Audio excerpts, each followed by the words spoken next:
Hello, everyone.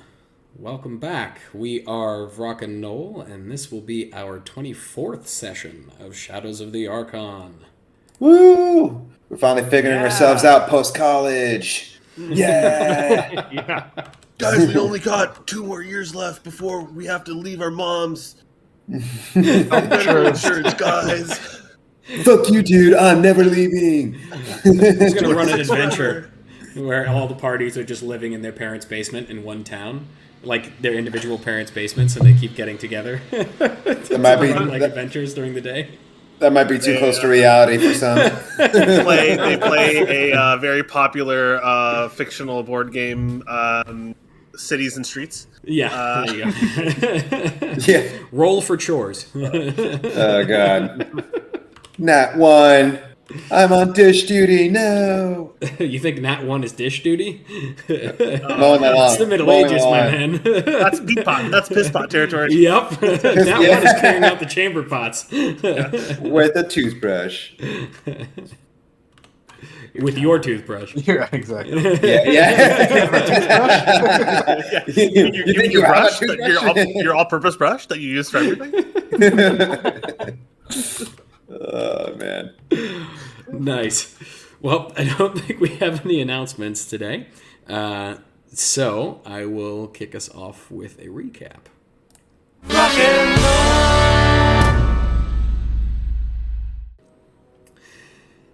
In our last session, the party emerged from beneath the mayoral residence to find that Lydia and Bedrock, along with a few hundred miners armed with silvered weapons, were waiting for them on the building's exterior. The Lightbringers had left the city, and when the party failed to emerge from the property, Lydia had organized Bedrock's miners into a rescue team of sorts. With cheers of congratulations, the miners greeted their supposed champions, dubbing them the Foreman, for better or for worse. Lydia knew better, of course, although she allowed the celebrations to continue and began laying plans to defend the city from any Lightbringer reincursion.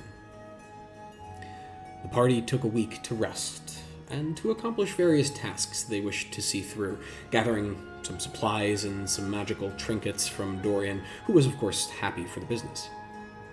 Soldanis returned to town, and Miarelle visited him and his comatose wife, discovering she suffered from a very early stage of vampirism, and had been in this state for 14 years. Erid dropped by the alchemist shop, discovering that the wood elven woman who had ordered the mold antitoxin had already picked it up just a few days after the Lightbringers had left, and that shortly after, 2 humans had come to purchase his remaining supply.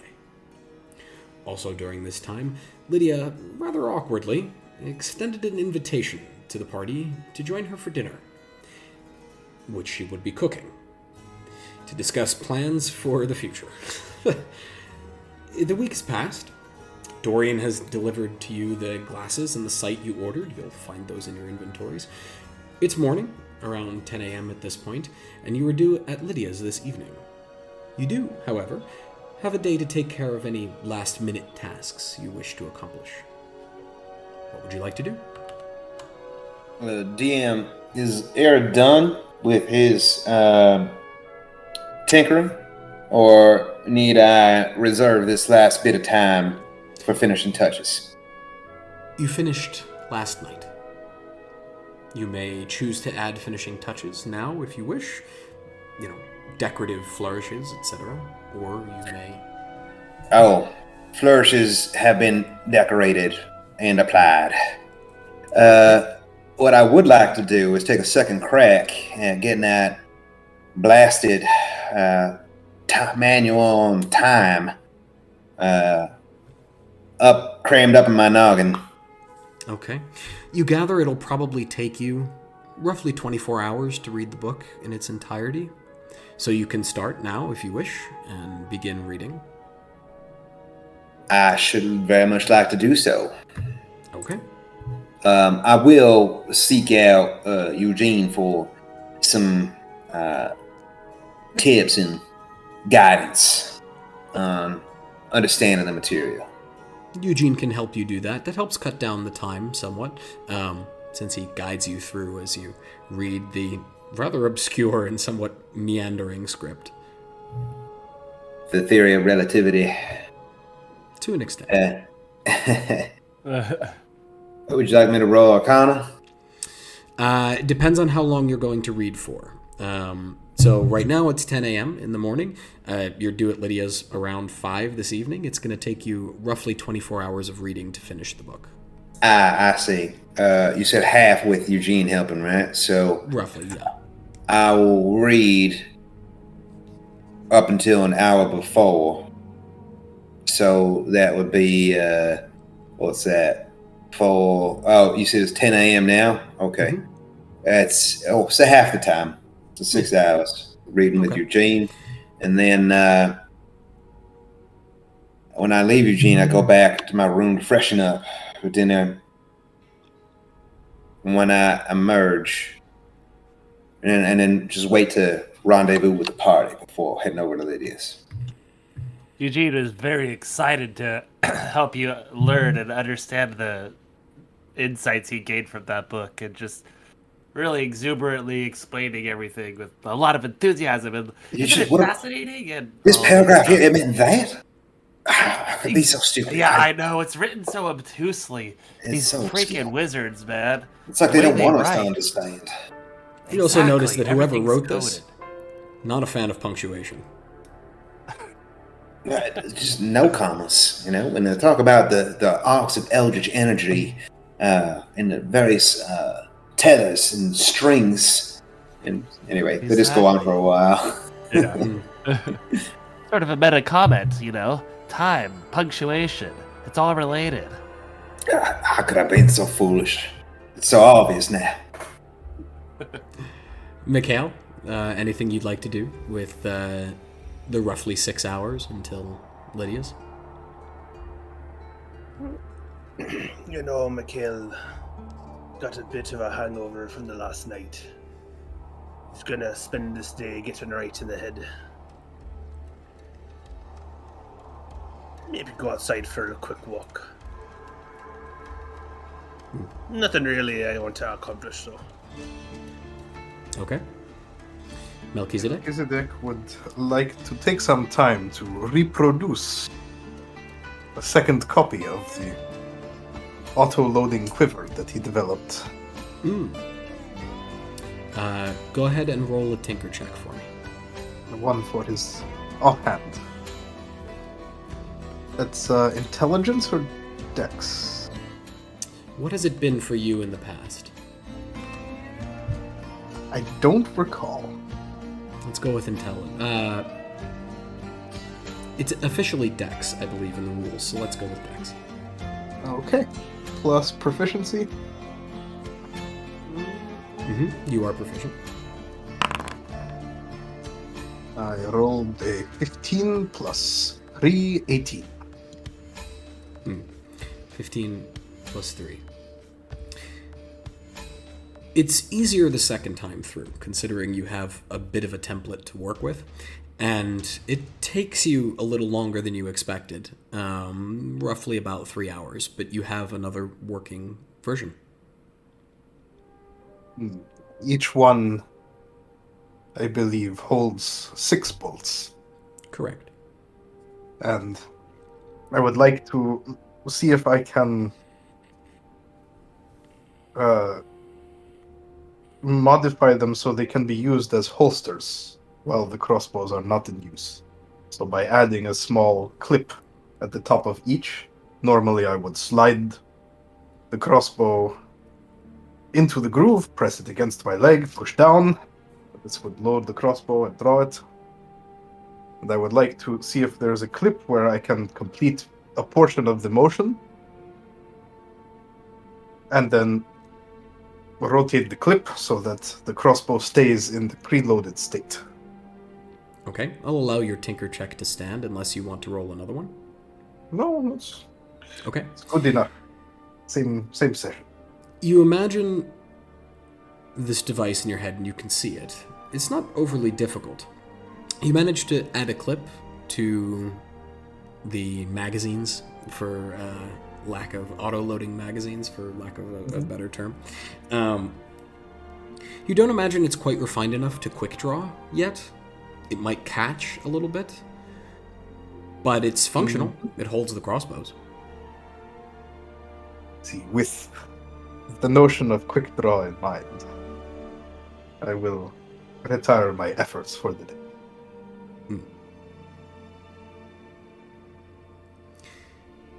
At some point during the day, while you're reading Eugene and Arid, there's a knock on. Well, where are you located currently? I'm assuming you're at Dorian's. Yeah, we're in Arid's chamber, just like crouched up on top of the bed. Arid reading. Eugene, imagine peering over his shoulder, pointing excitedly at certain sentences and whatnot. Yeah, like illustrating things with his hands and using the mage hand for help at times, like Little prestidigitation going on. little like lines in the air and whatnot. Actually, that's giving me mage school vibes, and I love it. There is a knock on the door, however, at some point during the day. You're a wizard, Harry. Yeah, exactly.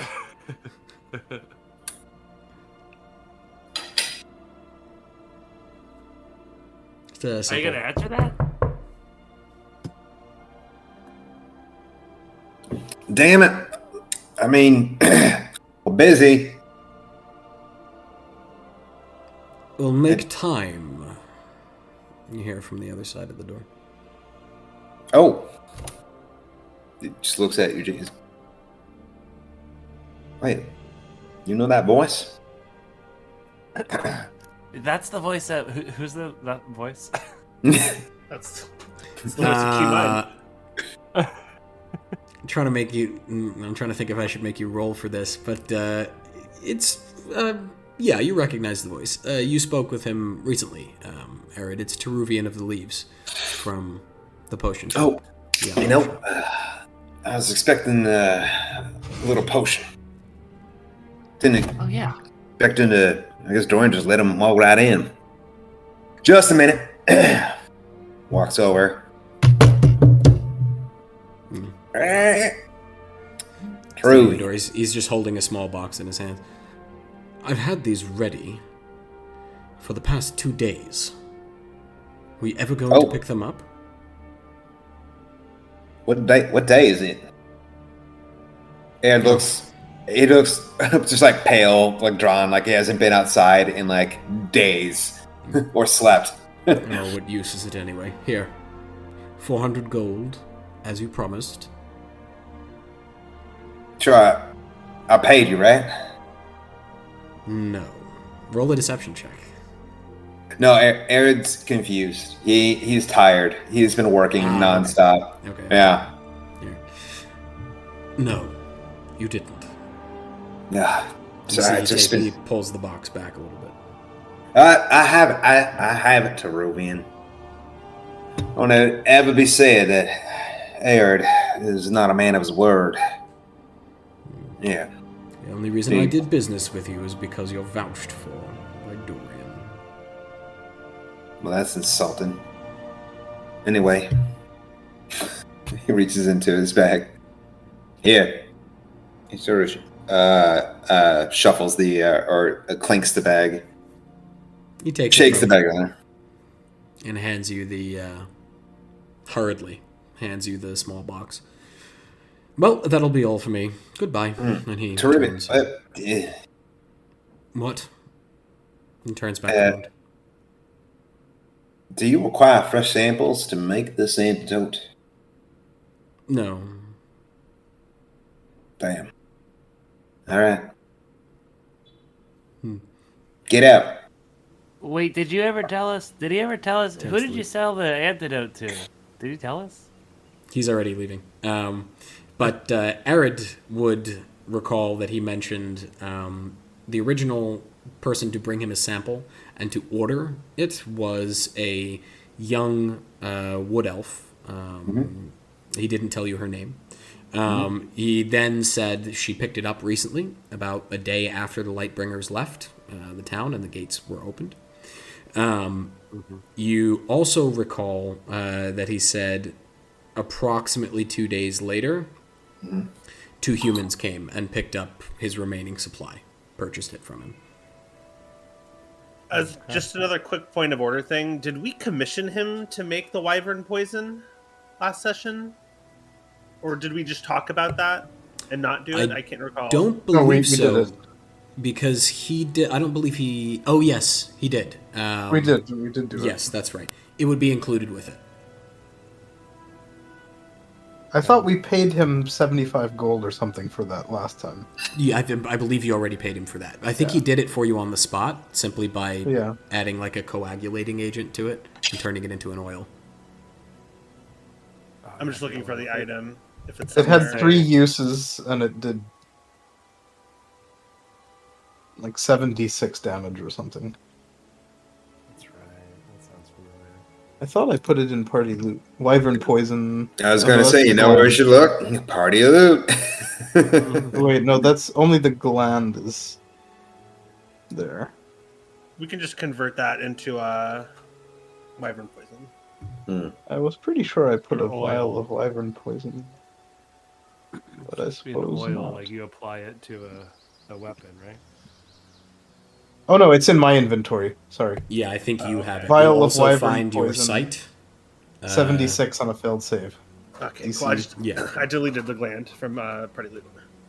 Cool. Oh yes, I also see the site. Thank you very much. And Eugene, you now have dark vision up to 60 feet. Yes, I do. So cool. I should be nicer to him, but he just pisses me off. He's always so surly. Or maybe surly is not the right word. So, looking down his long nose, you know?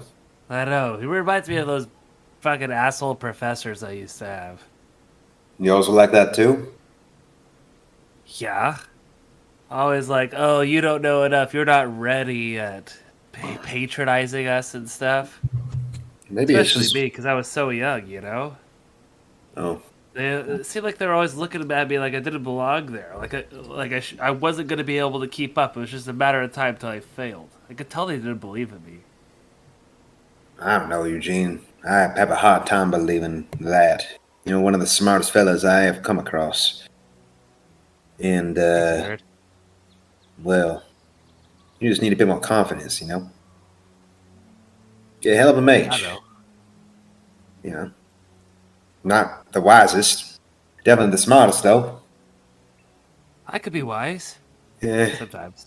Plenty of Very strengths. perceptive. You're right, though. I gotta say, Aaron, it's been nice, adventuring with you. I've learned a lot from you, and I know sometimes you have problems with the things I do, or kind of looks down at his hands, like the decisions I make. But sometimes I think you're hard on me because you see some of yourself in me. Do you think that's right? I am way prettier than you. Says it with a half smirk. Maybe. Maybe I do. I just know that What? other folks won't give you the same level of understanding that we will. And I know you're in for a rough time of it. Should have come to light this path you've embarked on. So I worry. When I give you a hard time, that's why. Well, I appreciate your concern, but you don't gotta worry about me. I'm gonna be a powerful mage someday. Even more powerful than a Sanguimancer. I'll show everybody. Yeah. I could use you. You help me figure out what the hell's going on with my parents. Whatever magic's at play there. Ain't like anything I ever seen before. Me neither. I'm fascinated. I mean, of course I want to help you. I also just want to see what the fuck that power is. He exploded his head. Did you see that? That was insane. Yeah, saw it. Head exploded right in front of me, Eugene. I know. I guess it was rhetorical. Man. Don't worry, Aaron. I'll do anything I can to help you. And Mikhail. He's a funny one, And that old Mal. man. Think he really died? Or was he just crazy? Things he can do, I don't know. He's seen something no one else has. You could just tell. You're right. I believe him. You think he died? How else would he know the things that he knows sometimes, and the things he says? And remember, when we encountered the void, it was like he was someone else, like he was living another life. I can't explain it. There's many kinds of magic I don't understand. So, I used to read about all the dark magics out there. Necromancy. What little there was about anything that had to do with the power of blood. Although there was almost nothing in the libraries where I could find them. But yeah, it's a thing. Death is just a transition, you know? I mean, apparently. I don't really fully understand it. But that's what the tomes say.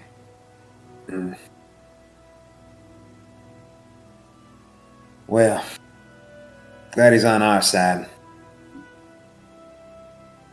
Yeah, he plays the part of the harmless daughter of an old man well. But I'll be damned if I've ever seen a rapier wielded that well in battle. True. It's like he's 30 years younger. Sure, 3. Or 30. One of the two. Outside, you might see Mikhail on the other side of the room with his balding head and scraggly beard. And yeah, 3 years probably is not a fair estimation. Yeah. For the record, I tried to say 30, but I think I sort of stumbled over my words and it came out like 3. Oh, okay. I literally meant to say 30. I was like, oh, I thought you were making a joke. I was like, that's I pretty think funny. it was my character voice, like, fuck that. I got in the way of my tongue or some shit. 30 years younger. Or 3. Or 3. Or 3. 3 to 30. Well, this has been fun. Let's pick it up later, though. I think, judging by the shadows, we should be at Lydia soon. Let's see where the others are. Get to getting. Yeah. Yeah, let's do it. Spend a little time getting ready. And as you exit, Dorian is waiting for you in the center of his store in the courtyard, where it is always evening or daylight, but is always pleasant, at least. He's wearing a rather long robe of deep blue with silver laid around the edges of the helm. And there are, it's a sort of sash, actually. It looks like a sash that he wears across his chest, but it has runes written into it. They appear to be mostly for show, but he does look rather magnificent. Getting all dressed up just for me? Shouldn't have. No, I figured I would get dressed up for Bedrock. He does like these things, you know? He recognized sarcasm. Well, where are the others? Are we all going together? They're at the Dragul, I think. They on the way? More or less, we have some time. If Lydia said 5 o'clock, she will not be ready until 7. Now, Master, that ain't all women. I meant when she is cooking. There are some things Definitely she Lydia, excels though. at. Well, All right. shall we? He opens the door for you with a wave of his hand. Walking through the streets, it's busy. It's nice to see, actually. There's life returning to the town, and you can still see the sort of smoke being belched forth into the sky from the refineries that have been restarted and the smelteries. You even make out a thin wisp of smoke in the distance up on the hill that you gather to be the Banded House smeltery. It's since been reopened. But everywhere anyone walks, there's still a sort of squelching sound of this mud that sits just a half an inch over the cobblestones underfoot. As you approach the main thoroughfare, there are carts rolling through the town now. Not many. It's not overbearing. It's still easy to walk, and you can tell that this road was made for many carts to pass abreast of each other. Maybe 3 wide in each direction. So it's quite large, but there's only one every now and then. But the people on board seem to be smiling and happy and reassured to be earning a day's wage as they port raw iron into town. Aaron, I'd like to make a perception check if you allow it or if necessary to spot the fortune teller. Madam Morrison, yes. You may, as you walk past the shop, you see the general store on your right, and you see Madam Morrison's on your left. The curtains are drawn. If you would like to look in at them, you may make a perception check as you am. I would like to do so. Go ahead and roll, please. We never claimed our shoes, did we? I don't think we did. Not yet. Gotta get our shoes. That is a 16 for Aaron. 16. She's with a client, peeking through a small gap in the heavy red and maroon curtain on the inside.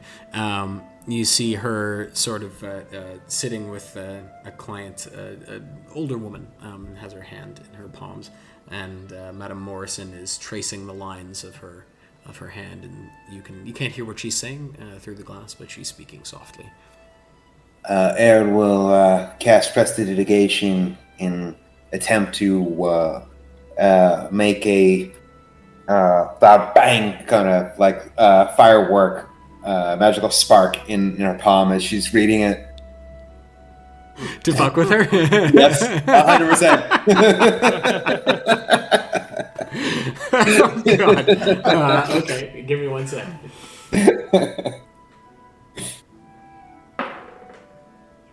Okay.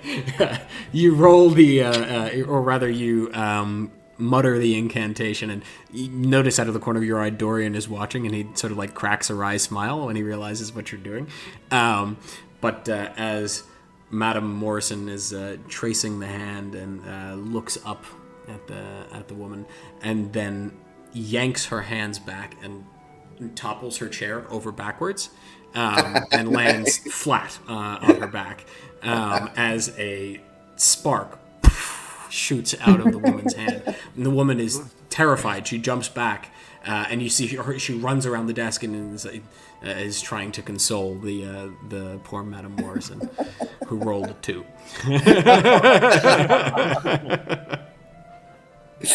Amazing. With that, he will giggle like a school kid and then quickly scamper off. Dorian notices and vacates a little more quickly than usual, given that he is known as a mage in town, one of the only mages in town, and if she were to come outside, he'd probably be blamed for it. Fair. In short order, however, unless you'd like to cause any more mischief along the way, you arrive at the Dragul Inn. I hereby do solemnly swear I am up to no good. However, mischief finished. Glad to hear Very it. Harry Potter fans there. There's a sign on the door of the Dragul, actually, which reads, "Temporarily closed. Back tomorrow."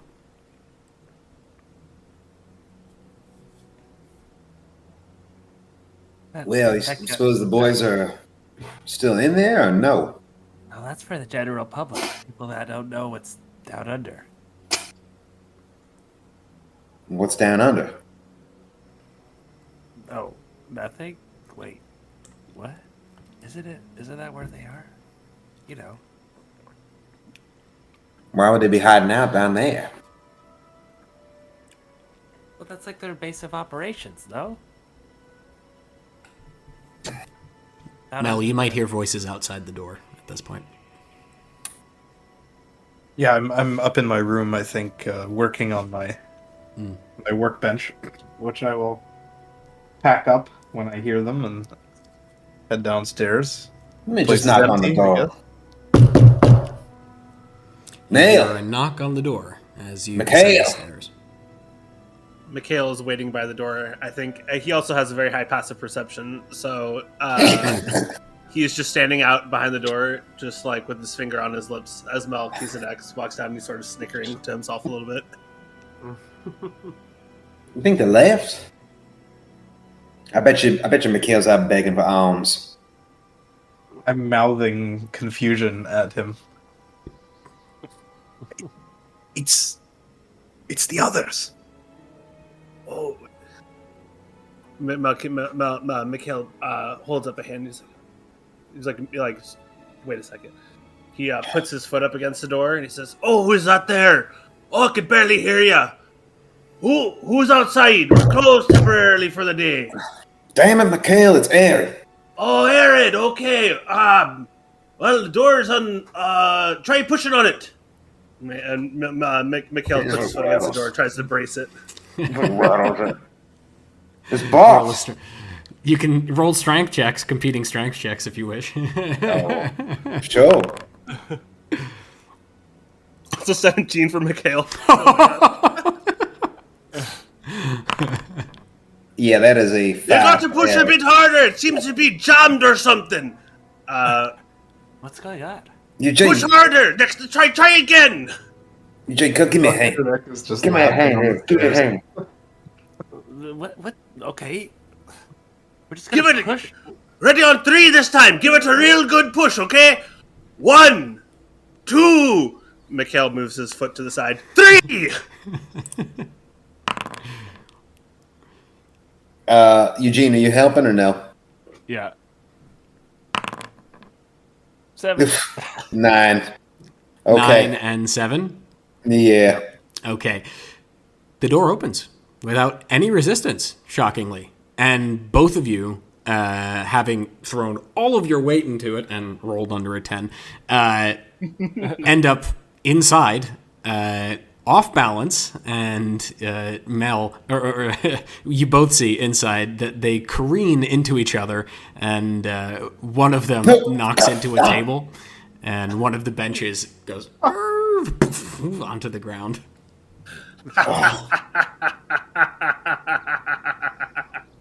Yeah, that's Wait, funny. what? You were bested by the. Why is old everybody man. so pranky today? What's I going will on? light your beard on fire. Something in the air today, I suppose. Oh, Gotcha, real good with that. my I head. don't like pranks. Oh, Oi, who's making that racket? And you see Boris descending from upstairs. You know he has a room up there that he lives in. Interestingly, he looks a little different. He's clean-shaven. He is wearing what appears to be a sort of a tunic, but it's almost like a doublet. There's studs down one side. It's slightly asymmetric. It seems to be perfectly tailored to him, and it's sort of like a vermilion green color to it.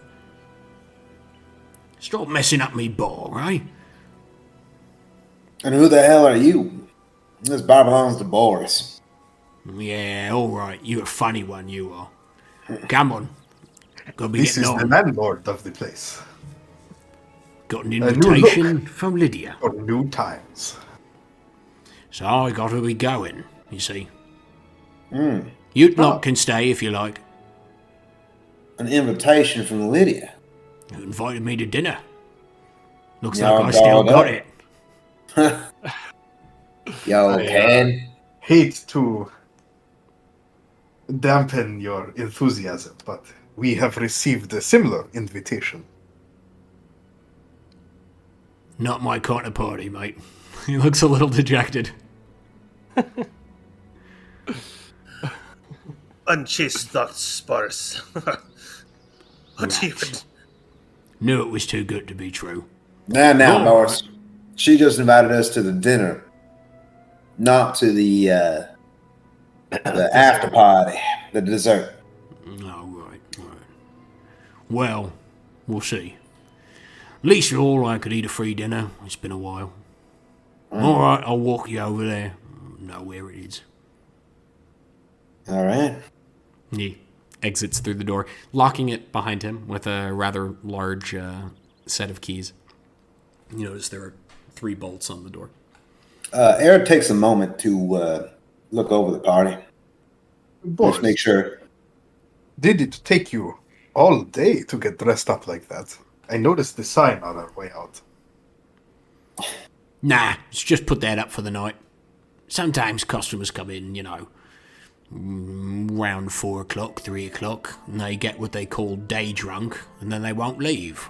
So I put that up around noon, because, thought I was going to be busy tonight, which looks like I still am.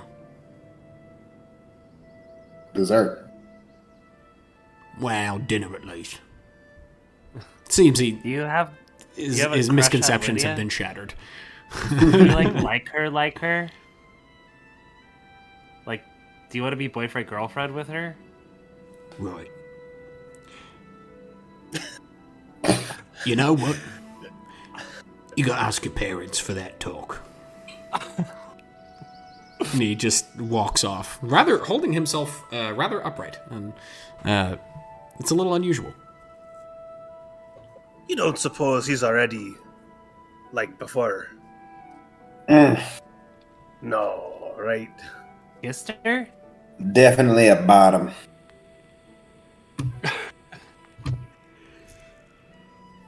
I don't know. He did used to run a Shields bar, I imagine he was popular amongst the troops. Good for Boris. Mikhail, you're looking a little shabby here. Come here. What, I put on my good vestments today? Erd fusses about him. You making notice he's wearing the casting- exact same vestments. Eric casts prestidigitation to clean all the dirt and whatever from it, and then casts mending on any visible tears. Come on, man. Can't you see you all getting dressed up for this fine occasion? At least you could do is try. There. Tried so. I never All quite right. learned, Thank you, Iris. And I think I look like 1 million gold pieces now, don't I? Haven't looked this good in a long time. You have to roll in the dirt before you go begging, then. It helps with the sympathy, if they think you're dirty and destitute. You were dirty and destitute. I miss those days. By choice.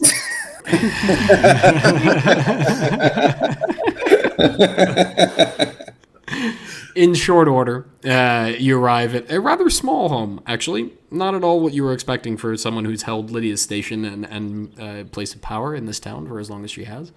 The home itself is made of a red brick, not unlike the rest of Sanguim. It's a little bit newer than the older homes. It appears as if part of it at one point was damaged, probably by a storm or something similar, and has been rebuilt. The red brick, although there's been an attempt to disguise it as the same brick as the old one, is clearly newer. But before too long, Boris simply strides up the front steps and on the front door. It takes just about a moment, but the door opens and you see the familiar visage of Lydia. Her hair is tied back behind her head, as it usually is. It's a little messy this time, though. She's wearing an apron, no armor, but an apron, which is clearly not the right size for her. It's several sizes too small, and there's flour across the front of her torso that continues past the apron and onto her clothing. She has a rather frazzled look to her. Oh, you're early. Come in. Bedrock is already here. And she just opens the door and ushers you all inside. As you enter, it doesn't smell bad in here, but it smells like bacon, almost, that's been on the stove a little too long, if you know what I mean. there's like a slight acrid smell in the air. It's a little burned. How goes your battle against the appetizers? It is hell. I would rather pick up a sword. I can't believe I agreed to this. But there are drinks over there. And feel free to have one of the pastries. I made them this morning, the appetizer. And she disappears into what you imagine would be her kitchen. The inside's actually quite nice. It's very picturesque. There are little brass ornaments that are arranged on the shelves. She appears to have a small library of sorts, although glancing over it, you notice most of the books have to do with aberrations and vampires and so forth. There are a couple children's stories here as well. You notice that most of them are also to do with vampires. You see she's a singularly minded woman. She's got a little little like one of those little plunkos of like a plushy Nosferatu. You know what? Yes, she does. She's got one sitting right on the bookshelf next to her books. But you hear her sort of like banging in the kitchen and a couple curses here and there. But as you enter the dining room, or sitting room at least, you notice the bald head, shaved head, and long beard of Bedrock as he gives you a nod as you enter. Inside check. Did she actually make those pastries, or did she buy them? Roll an insight check.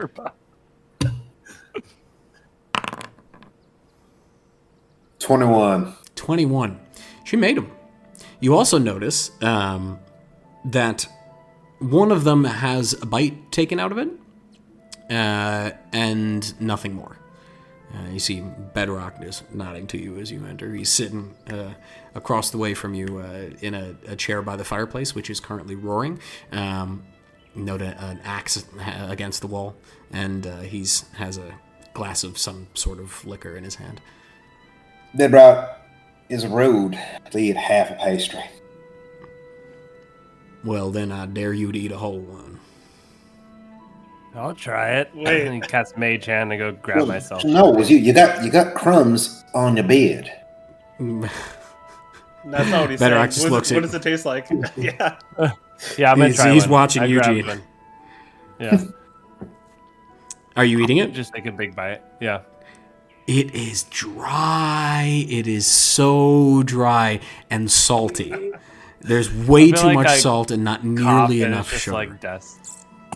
She swapped the sugar and the salt. Yep. It's as if she swapped the sugar and the salt when baking. Oh my God. no, she pulled a Bob. She did Yeah, I not know. quite realize. Bedrock, you see him chuckling as you sort of sputter crumbs. At least I kept mine down. Good luck cleaning that one up. I'm just like prestidigitationing all the crumbs that I'm spitting up. Oh, now that's just fucking cheating. I think you can also prestidigitate it for another purpose related to food. Oh, can I? What can I do? Yeah, as I try one, I say, Eugene, you don't happen to have any spells to... Oh, I can You know. flavor up to 1 cubic foot of non-living material. No, I didn't know you could flavor things. So Me yeah, either. I'll prestidigitize it to make it sweeter to like balance out the saltiness. Okay. See? All it needs is a little arcane magic. Wiggly boo. telling me those are- Prestidigitorio. Magic pastries. Yeah. Here, try. One for you. One for you. I would just like as he prestidigitate. starts to hand them out to people, I say, do all of them except for Bedrock's. You guys are so pranky today. Okay, fine. Bedrock takes a bite out of his. And just- We're like enjoying them thoroughly, visibly. you see, he's very confused by the fact that you are enjoying them. You also note that Is that even though they elderberry? Oh, taste so- better, they're very dry still. They're still very dry. Yeah, I don't think I Prestidigitation cannot fix that. Whatever, yeah. Unless you want to create water somehow. I was contemplating casting Purify Food and Drink. Dorian, you can see, is chuckling as he watches Bedrock, but Dorian is also not participating in this meal at the moment. He just wanders over to the liquor cabinet and starts perusing. Notice he produces a rather beautiful bottle of elven wine that he sets on the shelf and twists in the light and dusts it off. Mind you pulling me one as well, please? Well, that one was a gift. I cannot open a gift I have given to the host. But, That's it. elderflower liqueur. Sounds nice. Why not? And he takes the bottle down and pops the top off of it. Takes a glass. Anybody else? Sure, I'll take one. What is elderflower? It is a particularly tasty flower when turned into liqueur. Here, try it. And he passes it to you. I'll pour myself a little glass. It's quite delicious. It's heady. It's not so much alcoholic as it is flavorful. It's almost overpoweringly so, and quite sweet. It reminds me of a fine tea in the smell, but the taste is very sweet for my tongue. Oh, it's okay. I can make it saltier. I think we've had enough magical foods for one. Damn it, now that we've discovered this, no food is ever safe again. I had no idea it had flavor. I didn't know that either. You learned something new. Before too long, however, Lydia does rejoin you. You see she's carrying a tray. It's a rather large one. She has comically large oven mitts on that are sort of like blackened on one side, as if they've been burned really badly. And she sets the tray down. You notice it's a suckling pig, but you notice that it's half a suckling pig. But it doesn't look bad. It smells decent. Well, why don't we all sit down? And, I will... we have a few more people coming. I'm not sure where they are yet.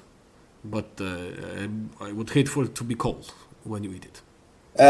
Lydia, you mind, fetch, I think we're short a fork. Do you mind going to the kitchen and getting a bit more wares? Yes, absolutely. One moment. One more. As soon as she turns her back, Arid waits till she's like gone and then casts Purify Food. You notice that some of the edges of the pig, which were burned, particularly the edges where it's been cut and the rest of it has been removed, you gather that part of it was burned and she cut it off and just presented this part. You notice that... Any raw parts, though, also. I'm just like, let me purify this. There definitely are no raw parts in this pig. Oh, okay. Never mind. All right, never mind. But you do notice as you cast it, the burned sort of consistency dissipates around the edges of it, and it looks juicier and much more vibrant. All right. Gets rid of the carcinogens. Yeah, that's true. That is a form of poison. Okay. Correct. Arid looks around at the party and winks with a smile. Never mind, Lydia. I miscounted the wares. She comes back in with an extra plate and, well, in case someone shows up, and puts it down on the edge. And stops for a second, looks at the pig, and seems a little confused, and then goes, well, we are waiting for... And you hear a knock at the door. Timing. It's everything. She stands up, and you see her lift her apron off of her head, and she still has she's wearing actually a nice tunic of black in color, but it has white spray of flour across the side. You gather she baked in it this morning as well.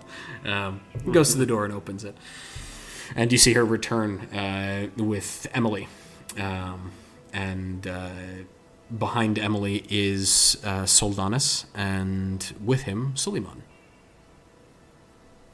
Now we are all here. I get up from the table, glass of elderflower liqueur in hand. Sulleiman nods to you as he enters. Emily, good to see you. You as well. It's interesting to be the only one in armor. You notice she's still in her armor. She probably just got off duty from the Shields and came straight here. Bloody hells, you never relax. Well, I used to, before somebody made me captain of the Shields. And she turns and looks at Lydia, who just kind of shrugs a little bit. Well deserved. Congratulations. Well deserved indeed. Yes, news first, before anything else. You all know each other. We will say hello in a moment. I regret to inform you all that I have been named interim mayor. We're doomed. I thought I knew what that was, until I sat down and realized it's all paperwork. Particularly when the previous mayor does not care so much for keeping the paperwork up to date. Oh, That has surprise fallen there. Thank you, Sulleiman. But with that said, I wanted to thank you, all of you, for the effort you paid and the blood you shed to keep the city safe.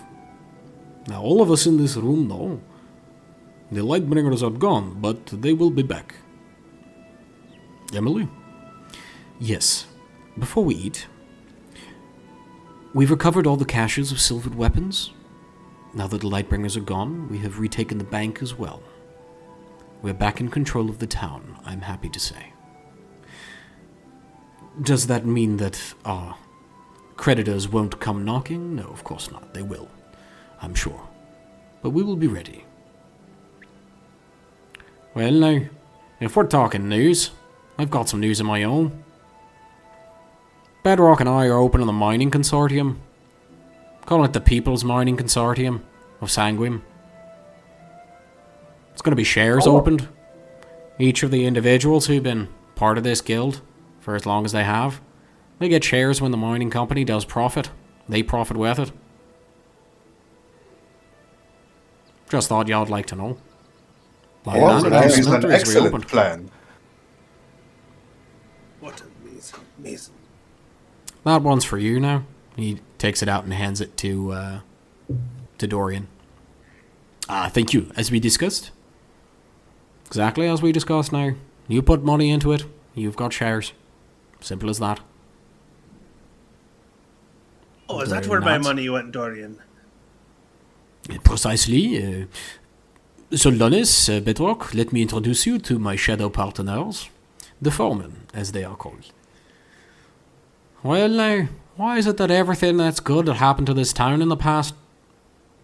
Honestly, in the past I can't remember, it's all been you. Yeah, well, you know, it ain't been all just us. We had some help. Actually, no, it was mostly us. But Well, either way, I say we eat. I'm hungry. Yeah. Bedrock sits down, and pulls himself up to the table, and immediately reaches for the pork. guys, we own shares. We're rich. I think that's what it means, right? It depends on how much profit they make, right? Anyone's looking. I don't know. looks I know very magic. wistful. I don't know business, but owning shares, I've been given to understand, means we're rich. I think. Sulleiman just kind of walks up next to you, Mel. I have seen that face before. And me? Once or twice, in the desert.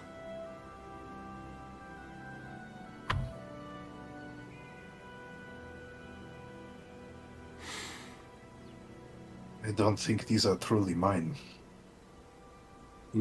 He pulls a letter out of his pocket, and you see the same stamp on it that you saw on the one that was given to Dorian. Not mine either.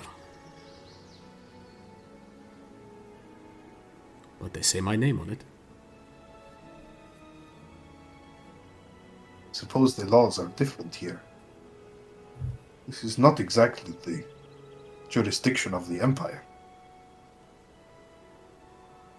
No. And if I'm honest, I don't think I'll ever go back. They treat me well here.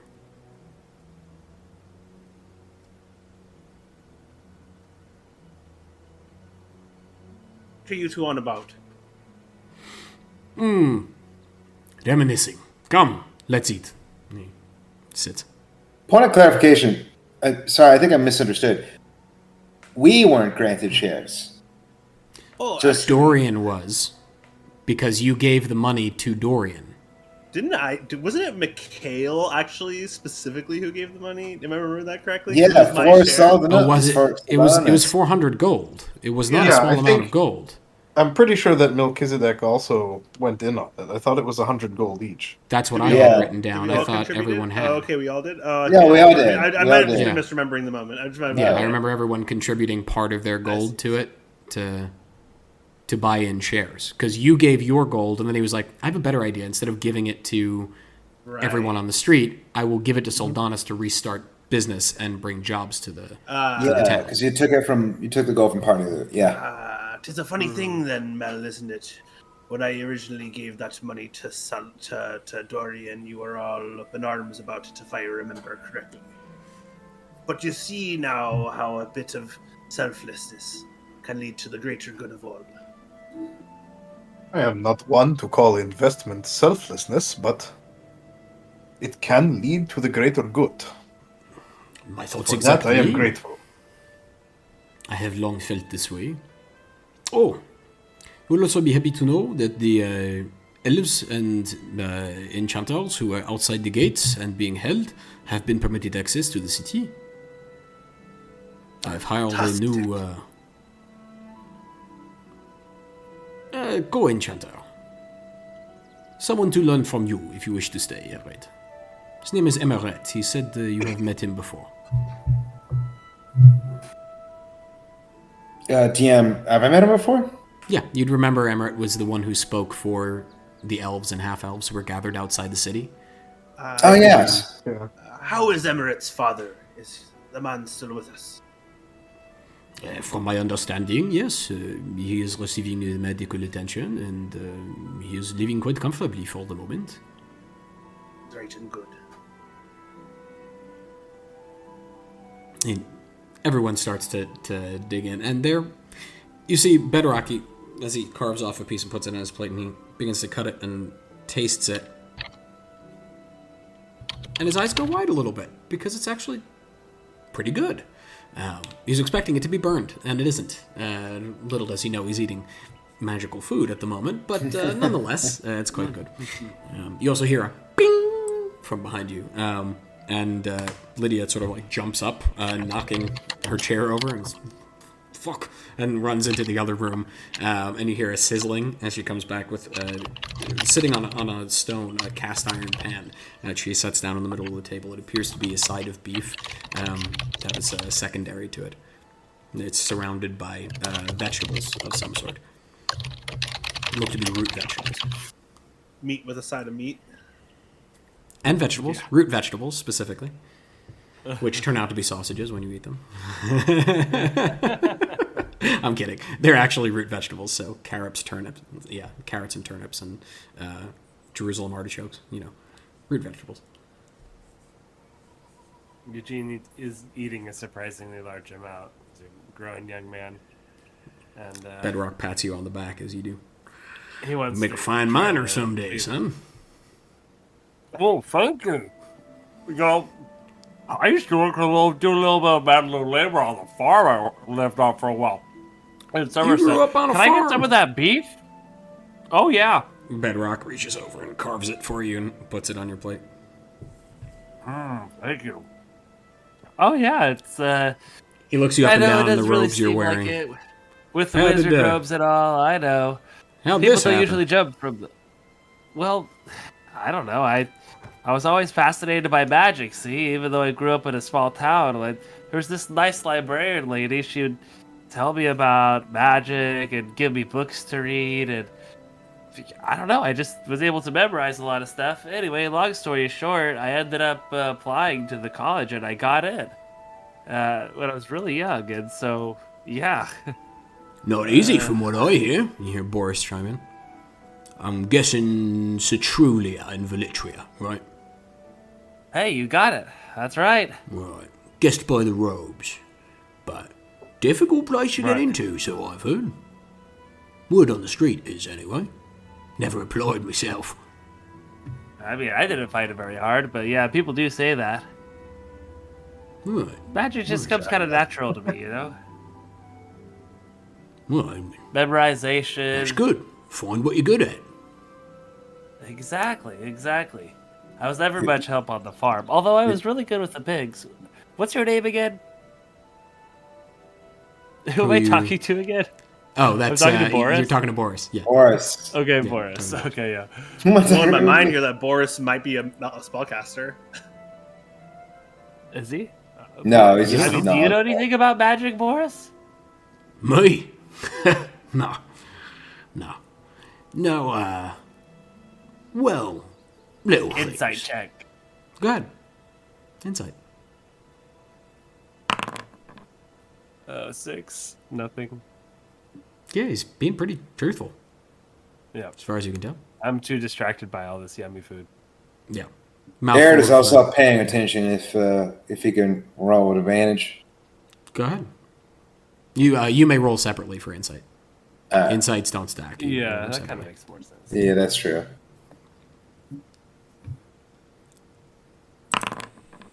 That is a 15 for Aaron. Not entirely honest. You don't gather he's an archmage or anything, though. Boris, you slide dog, you dabble.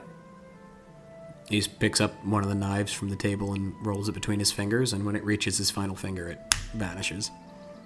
That's cool. Little stuff. Oh, where like did it that. go? Where'd it go? I don't know. Where'd what go? And he reaches over and takes some of the root vegetables and chomps on one. Ed reaches behind Mikhail's ear and just... Oh, here it is, Mikhail. I've been there all along. Oi, Are you how'd you do kidding that? And it reappears in his hand. You cheat. That's not the same knife. This one's the real one. Puts it down. Speaking about our friend Boris, there's always more than meets the eye with him. Right. Wait, what? Nah, I'm just a simple tavern keep, I am. Know some tricks here and there. And you lot ought to be grateful for that. You know who ought to be here? You miss it. Did I forget to invite someone? Well, you wouldn't have liked her to be here. But also, Shadow. Mr. Leaky. Poor man lost his wife. He's probably quite alone right about now. Could be. Could use some fine company. The shoemaker, right? Indeed. Emily stands from the table and walks to the door. And you don't see out, but you hear her say, "Find Emmett Leakey. Escort him here. Not violently, not just invite him. Emily! Go, just go." And shuts the door.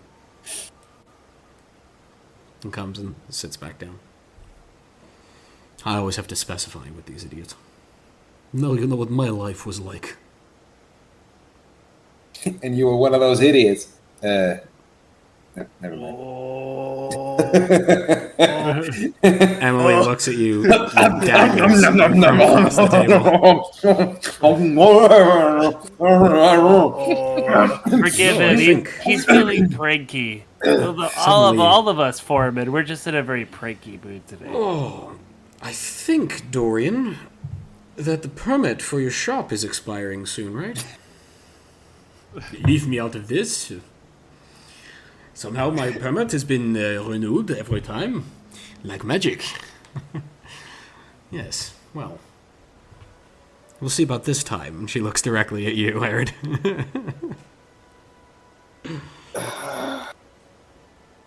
Is there anything anyone would like to discuss with anyone at dinner while you're here?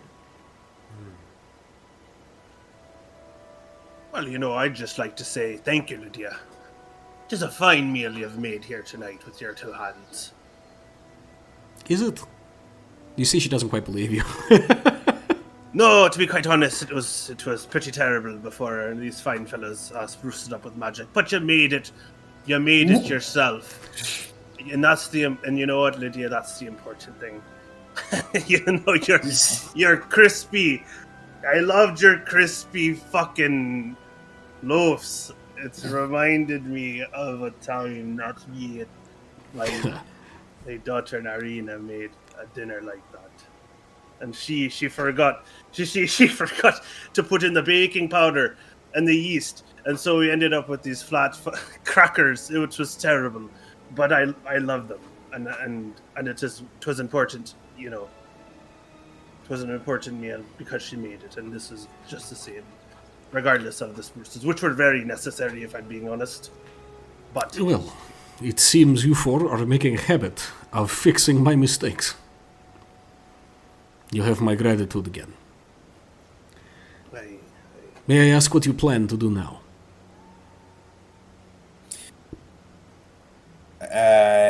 I would like to have a look at the records you have recovered from the bank. It is still my intention to pay a visit to Velitria. What do you guys know about the Miarelles? What have they been doing in Sanguim? Well, from my understanding, they took over the bank. Payments to the Shields came from them. That gave them at least a modicum of control in the town. When we seized the bank, we also seized their funds as illegal, and are now using them, along with taxes being paid by the mining guild, which, for the moment, are quite low. Looking at Bedrock. Well, could always be lower. Gives a smile. We have to rebuild the town, don't we? Yeah, I understand. It's all right. As long as they stay low for a little while now. People need to make some money. Understood. I can show you the bank tomorrow, if you wish. Yes, that would suit fine. And if your people have made any discoveries while going through the records, could share them with us. Who the payments came from, how they got to Sanguim, by what means or couriers. Well, from what I understand, I have not gone through the records, no one has yet, but they found something else in the bank vault underneath. It was a portal of sorts. It's deactivated now, but we do not know where it led. I was hoping, Dorian, that you could take a look at it. I can do that. I will accompany my companions tomorrow. We shall find out what we shall find out. Appreciate it. Oh, hell. Portals now? Sneaky bastards getting in and out. Be honest, that's probably how they got the gold in there. See, I'm always a little surprised. You can detect where a portal goes? Is that right? It depends on the portal. If it is temporary, sometimes it depends. But if it is a permanent installation, the way this one seems to have been, then there is always a way to figure it out. Amazing.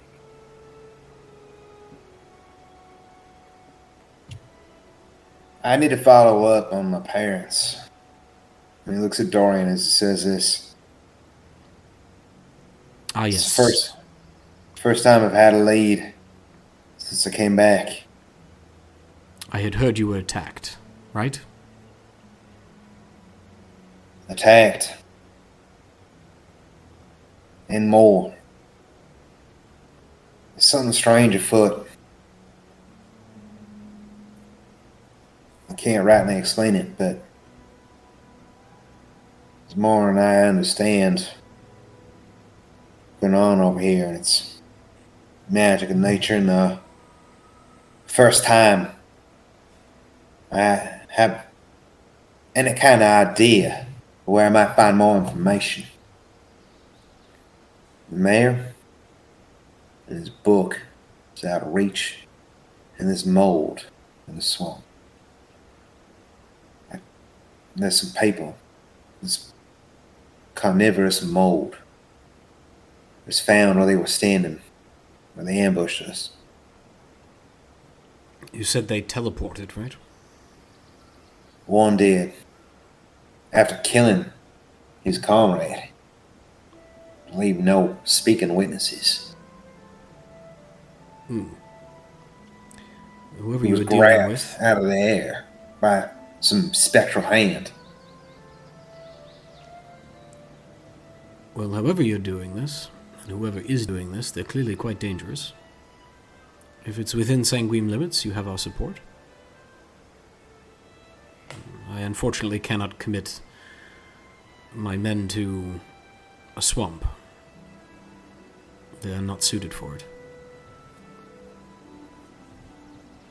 I understand. We'd like to just comb it over. Maybe, do you have any records of... Do you get records of all visitors? To an extent. There's records made at the gates. But it sounds as if these individuals don't use normal gates. Well, that one didn't. But Tuvian? Teruvian? Teruvian had some shoppers that were looking for the antidote to this specific carnivorous mold. There's a wood elf lady. 2 humans. Quite a few Really? elvish individuals entered the city recently. When the gates were opened and the Lightburners left. They were camped outside for a while. I can check. I will see if anyone who matches the description entered recently, but I wouldn't hold out hope to that because there were many of them. Sure. It might be difficult to narrow them down. Anyone in the town you think might know where to find this mold in the swamp?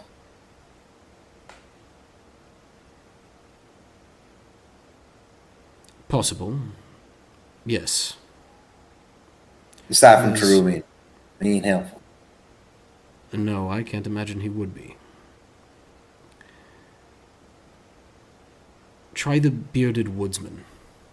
The outdoor shop. Might be able to Okay. help you. He's a survivalist type.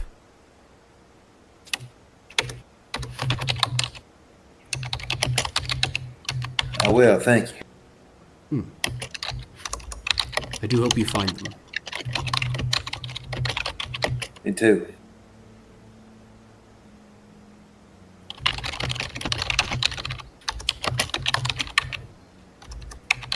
There are other conversations going on as this is happening. You hear Boris and Lydia talking, and he's complimenting her on the excellence of her cooking. Might overhear her say, "We're not doing this again. Don't go down that road." Look, when you invited me, it made me feel something I haven't felt in a long time, you know. Those days are behind us. Long behind us. Let's just carry on the way we are. Here. Yeah, if you think that's... Arid whispered loudly. Isn't Boris so handsome tonight? Just looking so good. He turns beet red.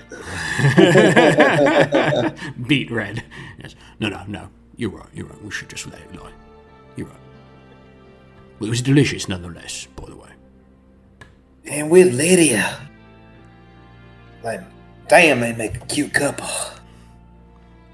Stage whisper. Lydia just shakes her head. Like, what the fuck am I gonna do? Heart wants what the heart wants, Lydia. True, from time to time. But our heart stopped wanting a long time ago. She's right. It's true. It's a good 3 years, though. Best 3 years of my life, by the way. Cracks a smile. And you see, just the corner of her mouth is just a slight smile. I think you just like me because I am mayor now. Prestidigitate. I can prestidigitate to create a non-magical trinket. So I'd like to do like a little heart that can like split in two, and like give each of them one half of it. If that's too complicated to make, I don't know. With prestidigitation, that seems more like a fabricate thing to me. It says a non-magical trinket, so I'm like maybe okay. So just a little heart then. I'll just Like a make little heart locket or something.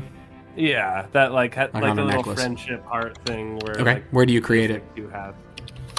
I'll just like create it in my hand and then have my mage hand like present it to them and go like, "Here you go, guys.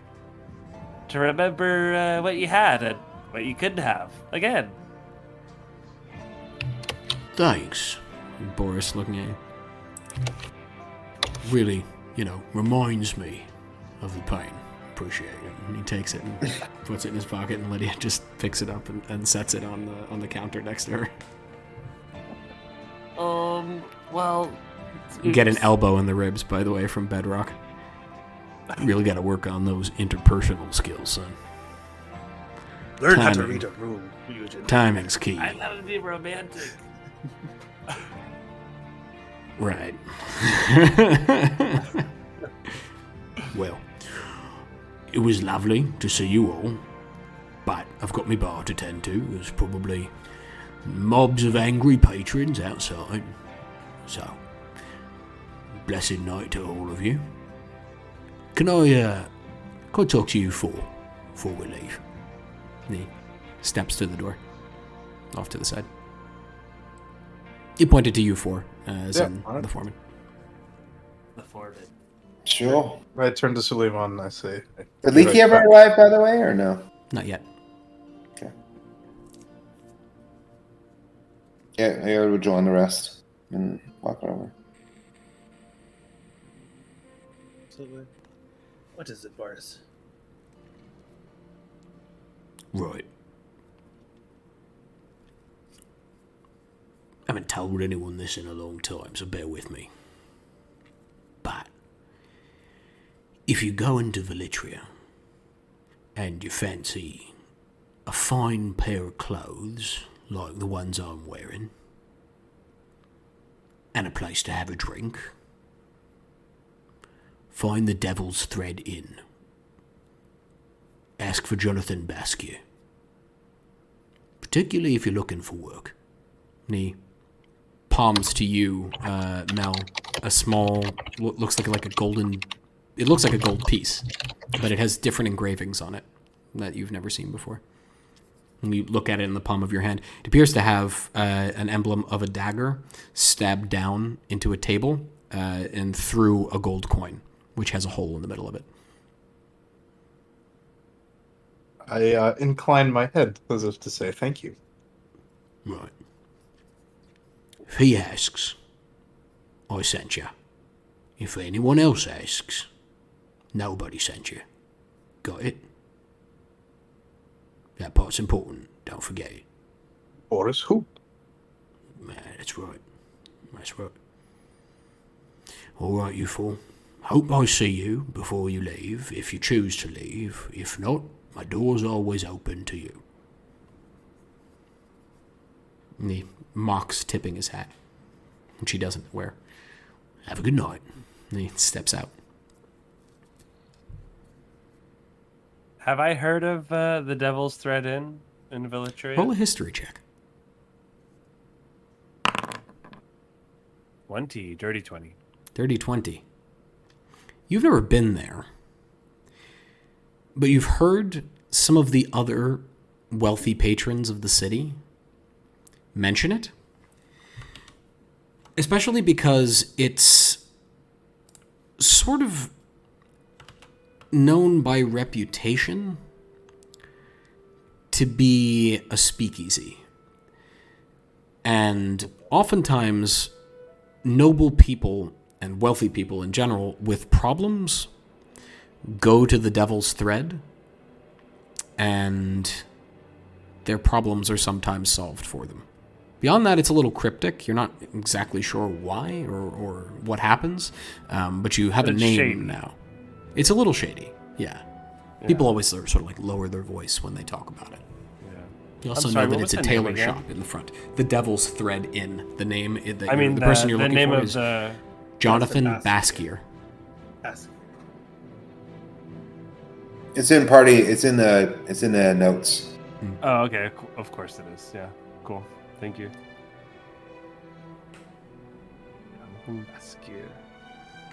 Yeah, that place is pretty shady. I've heard of it. Nobles go there to get all sorts of shady business taken care of.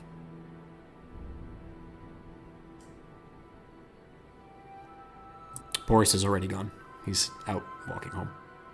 That's fine. I was just saying that to my party.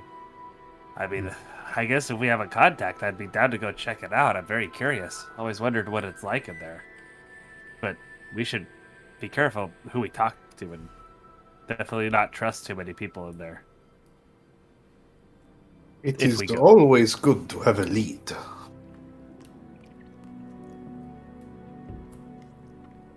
True.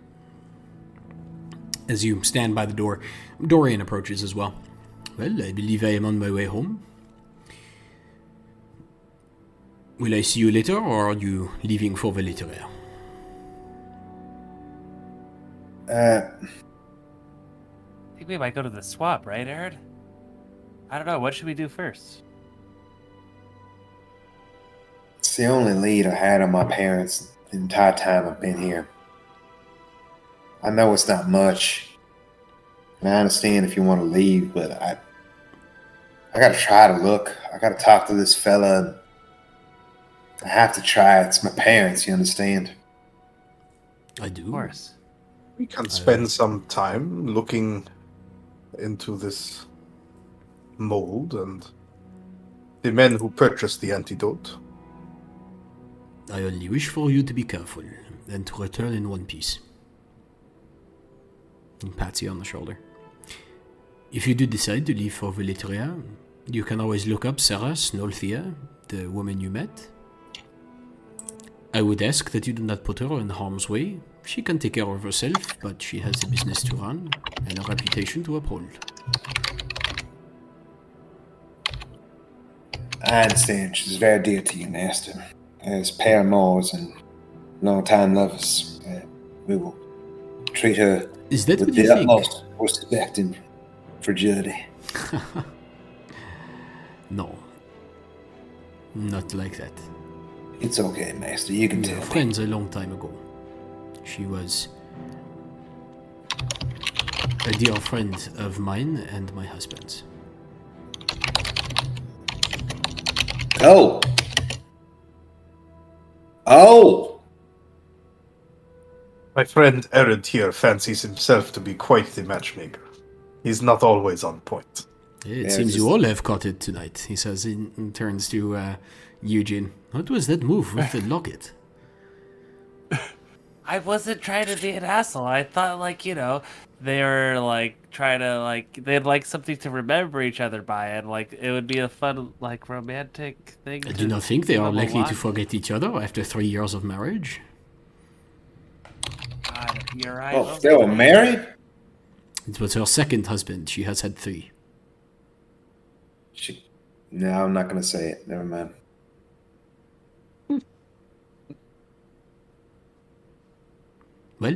Well, I'm sorry about the locket thing. I Don't really didn't mean apologize any to me. disrespect. Do you think they're mad at me? Do you think they're going to be talking about me? And just, You like, rid the talking city about of how stupid I Lightbringers. am? I think they are all right with you. For the moment, at least. God. I am off home. I will see you all hopefully soon. I would appreciate it if you'd stop by before you left. Yeah, we could do Of that. course. Not to mention, Ered, you have something to pick up in my Of workshop. course. You may wish to take that with you. Have a good night. And he exits. Good night, Master.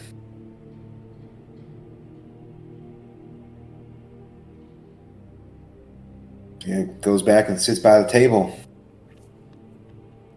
next to Emily. So, Gives her a smile and a nod. while you were away, something interesting happened. Bedrock challenged me to a drinking contest. Hmm. Care to participate? Or just watch? Oh, I don't wish to spoil the fun. I will clearly beat both of you. Handily. The night carries Now that on. sounded like a challenge. The night carries on with as many of you as wish competing. You notice Lydia doesn't, and both Bedrock and Emily can drink a lot. And as she goes through bottles of booze on her shelf, you see her becoming slightly frustrated with the situation. But nonetheless is obliging and continues pouring. At some point, the guard reappears and knocks on the door. And he's followed by a man you recognize, Emmett Leakey, who's holding his hand, sort of his hat crushed in a ball in his hand. As he steps up and sort of looks inside, a little shaken. Not quite sure what to think. He was summoned by the Shields of Hakkan in the middle of the night. Yeah. He's slightly concerned, but Emily puts his mind to ease. Have fun. Come on, y'all, dog. Come on and have a drink with us. I'm not sure exactly. What? And the shield kind of not. The shields are not the kindliest of people. It kind of gives him a shove on the shoulder. Come on, in you go. You heard, lady. And Emily's beckoning. Sit. We thought it might be nice to share this with you. Here. And you see she's a little intoxicated. She pushes the glass over to him. Did we just kidnap a man? And we're gonna force him into a drinking contest? Don't worry, you don't have to drink all of it. We just thought it would be nice for a little comradeship. That's all. All right. He seems very relieved, and he sort of chuckles nervously. He's still not quite sure what's going on. He's like, "Oh, what are my manners?" And Lydia goes into the kitchen and comes back with a plate of the leftovers and puts it in front of him as well. Eat, please. And he looks at him and goes, Don't eat the biscuits. Not the biscuit. "Right, I won't. But honestly, the rest looks..." And he just goes and starts eating. It seems like he was quite hungry, actually. But he's taking Here, I'll warm and it up enjoying for you. himself. Trust invitation to warm it up. Can you do that? Yeah. What the fuck? To warm it up? Can you? Yeah, is you it can like? Can you bring it to warm room or- temperature? To room temperature. It Gross. says, you chill, warm, or flavor up to 1 cubic foot of non-living material for 1 hour. Wow. So you can turn someone's food cold right as they're about to take a bite out of it? Or, God, and prestidigitation is OP. terrible smelling, too. You just make it like odorous as they put it in their mouth. Oh, Yep. man. Infinite pranking. And the food. But the night carries on, although his entrance was a little unexpected in the middle of the night, and perhaps not the gentlest of invitations from the Shields of Hakkan. He enjoys himself. It's clearly been a while since he's sat down with people around him. And he at least knows the four of you and considers you to be allies and good people. So that sets his mind to ease, at least. But evening draws to a close. Those of you who participated in drinking are quite drunk. At the end, a tie is declared, and there was no victor. It was simply a way to spend time enjoying getting drunk with friends. And Emily sort of stumbles out, and one of her shields takes her and just kind of shoves him to the side. It's like, I can get home on my own. Yes, ma'am. If you say so. And she sort of stumbles up. Good night. Good night. And he sort of like meanders her way down the street. What would you all like to do as you leave? Well, Air rolled a 16 on a con check. Held his liquor quite well. In his, some degree of excellently. You're definitely feeling it. You're intoxicated, but you're nowhere near vomiting or sloppy. Certainly not as sloppy as Emily, anyway. This may be the booze talking, but never mind. Is it a save? Or I check? You can roll a check, if you want. Oh, that's the same modifier. Oh! Natural 1. Eugene is puking. Eugene, you're sick. You are going to be sick. You haven't vomited yet, but you can feel that sort of burbling. I was going to identify that shit tonight. In your stomach. Why did I roll? You can feel that burbling in your stomach. Are we all doing it? We all drink, I guess. Only the people who drank. Oh, well, in that case, I guess, like, after last night, I drank a fair amount of tea. Right. Yeah, you might have enjoyed a glass of wine or something. Lydia was also sipping on something, but didn't get drunk. Elderflower liqueur is so sweet, It's so good. It doesn't even taste like anything. It tastes like yum is what it tastes like, I would appreciate it. She leans over to you, Mikhail. If you took him outside. Pointing to Eugene. Oh, I ate too much. I think I ate too much. Ooh. Yes, that is definitely the problem. You ate too much. Come on, my little friend. Come on. I'm coming. I'm not moving. I'm coming right now. Now, come on, son. Okay. All right, come on. I'm going to count to 5. Okay. Bedrock just hoists you with one arm. You are like 100 pounds dripping wet, and Bedrock is massive.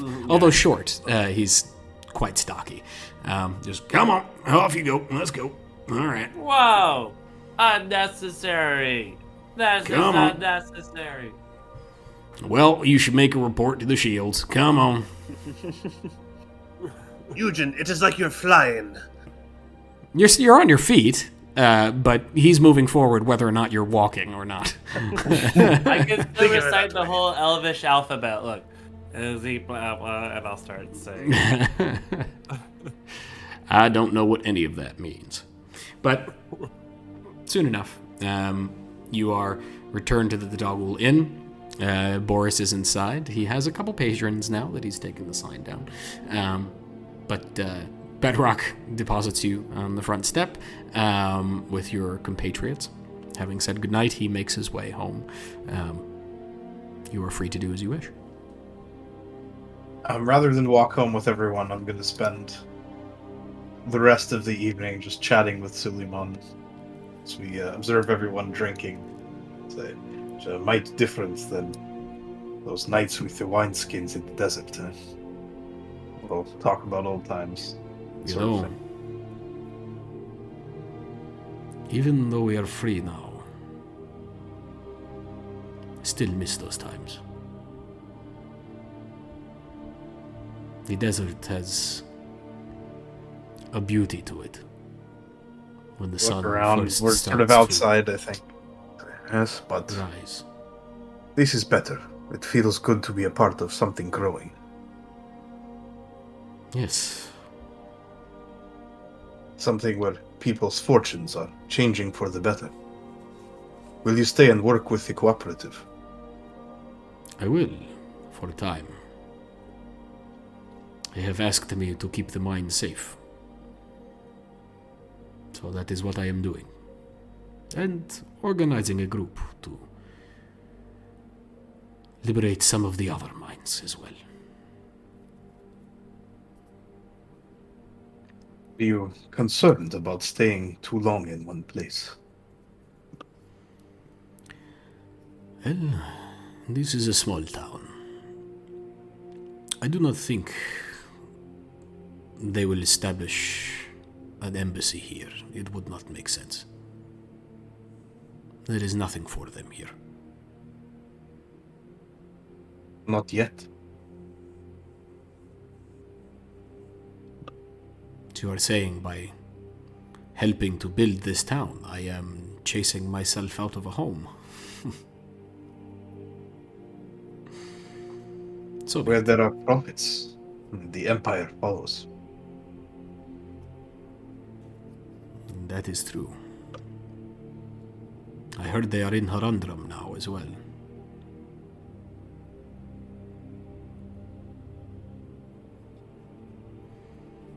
It's Shame. true. I would have liked to visit it. It is the reason I left. It too was an interesting town. My first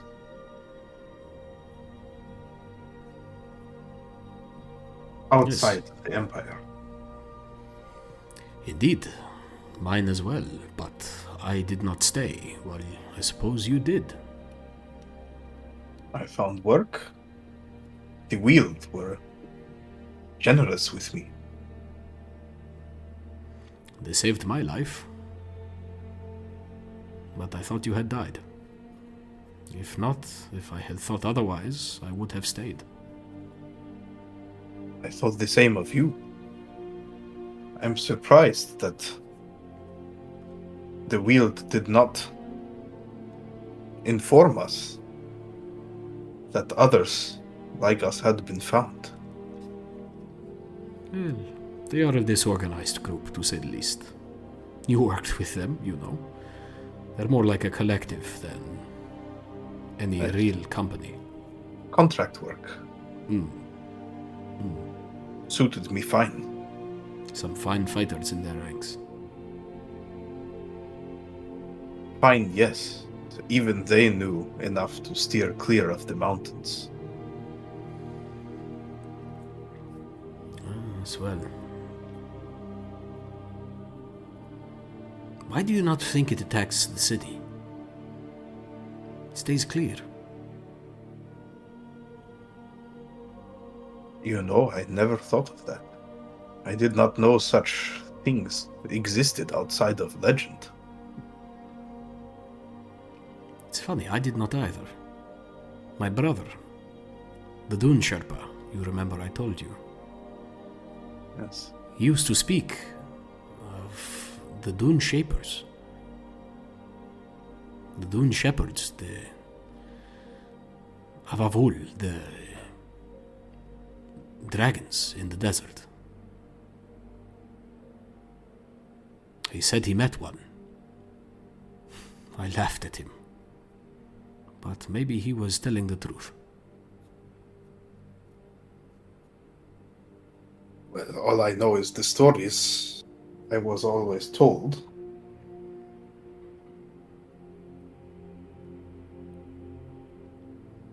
Well, as so often, reality is quite different. I just remembered. The stories. My mother used to tell me one. Do you know the story of Calibash?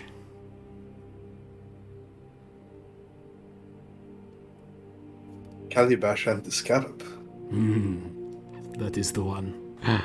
You know, I found in this small town a book published in the Zudani Empire, emblazoned Did? with a small scarab. You found it? Show me. I take it out of my bag. He grips I it. had been meaning to read it. This is the exact version I had when I was younger. He opens it and smooths out the pages as he reads the first line or two. I have no idea how such things make it so far beyond the deserts. Well, it is nice to carry a piece of home. And he hands it back to you.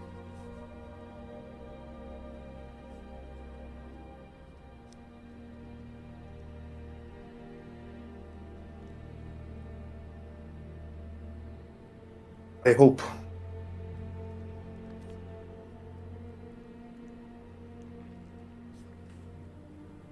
that by doing what is good for this town, can also do what is good for us. That's how it's supposed to be.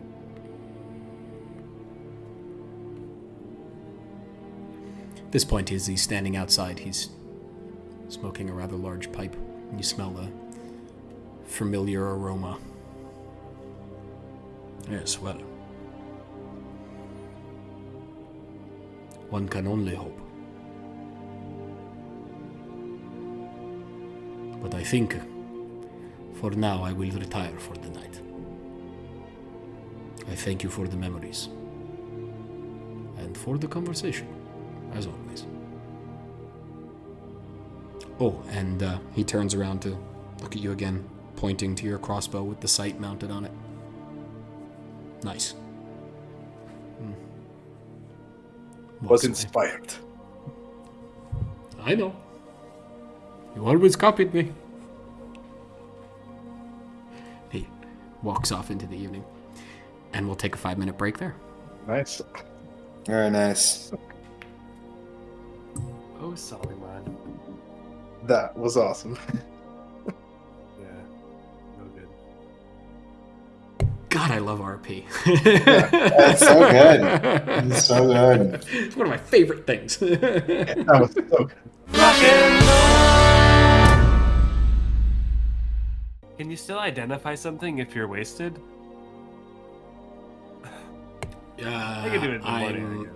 I mean, I might make you roll a con check while you're... Because you have to concentrate on it, right? Yeah. If you're casting a ritual. Right. That's fair. I'll take the chances. Okay. I'll You could also just wonder straight what up would cast happen. it, too. Because you're about to take a long rest. That is totes true. So that's what I will do. Okay. I mean, eventually, yeah. If Where we're are ready you to start. staying? Do you split into separate groups, or are you all staying at the Dragul tonight? I've been staying at the Dragul, so I should have a room. Sorry. Saying at the Yeah. door. I was gonna say the same. Yeah, haven't we? Okay. Yeah. But Arid is staying still at Dorian's this evening? No, actually, DM. Aaron would try and track down Emily and like you try and seduce her for the night. Interesting. We haven't had a lot of like sex in our campaigns yet. Do you know where Emily lives? Because Emily left a while ago. I'll let you decide. Would you know where she lives? Roll a history check. You were working with the Hakkan for a while. Were you close with Emily? Not particularly. I like but, to imagine Arid wandering around the town, totally drunk, being like, If you roll poorly on your history check, by the way, that's what's going to happen. Emily. 13. 13. It's not terrible. You've not been to her house before. You think you know roughly where it is. It's not too far from the barracks, so it's not too far from where you are now. But you don't know exactly which house it is. He starts knocking on different doors. Emily! Emily! Oh, goodness, young man, it's the middle of the night. I'm dreadfully sorry. I'm trying to find Emily. You are drunk as a skunk. I have something Off important home with you. Now, off. to tell her. Just which way? Which way? Listen, dear, listen. And you see a woman appear. Trust me. If my husband came home in this state, I wouldn't open the door.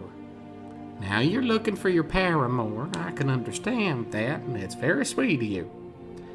But I think you ought to shower first, and maybe sober up a little bit. All right? Hey, you just say I smell. You know what? Prestidigitation. Oh, jeez. We don't have. You see, like a flourish of arcane energy come all about him as this smell evaporates. The man slams the door. Oh, I'm not supposed to cast magic. Right. Hear a thump on the other side. Probably something pressing. Clearly, you scared the shit out of him. Shit. All right. And he just goes like to Dorian's. Yeah. Okay. You all complete a long rest, so you may give that to yourselves. What do I identify? What is this thing? This Right. box? It is rather comfortable in your hand, and it seems almost to have a life of its own. I will drop it into your inventory in just a moment. There you go. It's called the Cube of False Life. Inventory, Cube of False Life. Should I just read it? Or, If you can wish. put it in the chat as well. Oh, no, there's... Go ahead and read it for our listeners. This small, ornate cube is carved with a decorative pattern that reveals its hollow interior. Within pulses a deep red light, which evokes a sense of dread in anyone except me, the owner. This artifact contains 5 charges, which recharge on a long rest. Each charge is the equivalent of a d6 hit die, which can be used to power Sanguimancer's abilities. These charges cannot be used for natural healing during a short rest. One who is attuned to this artifact will always appear to be a living creature of lawful neutral alignment to any divination magic, except when the other party is also attuned to Sanguimancy. Wow, that's really interesting.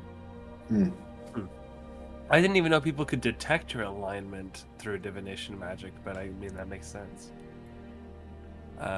What's his face did it? Well, no, I guess not alignment, though. That spell would be actually. Detect Good and Evil. Yeah. Oh, sure.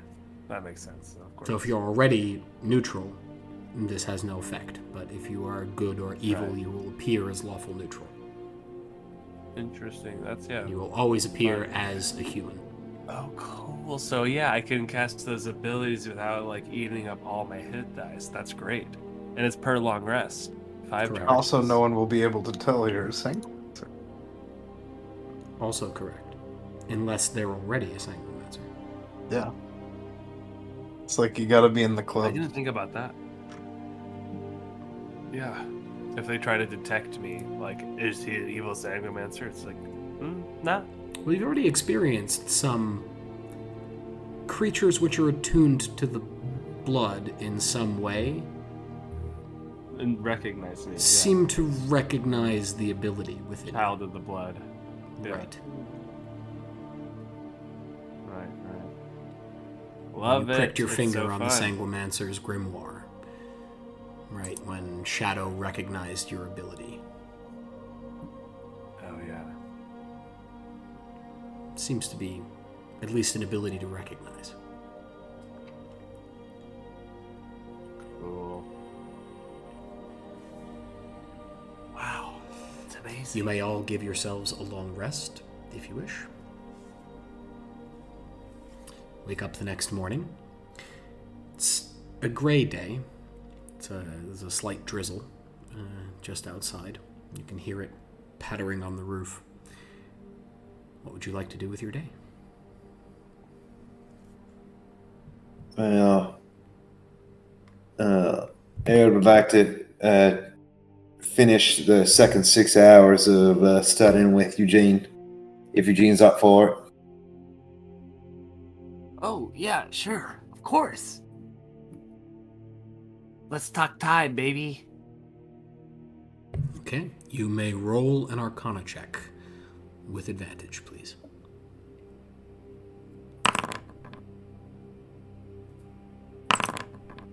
That is a 25. 25 is exactly what you needed. Wow, okay. Nice. Love it.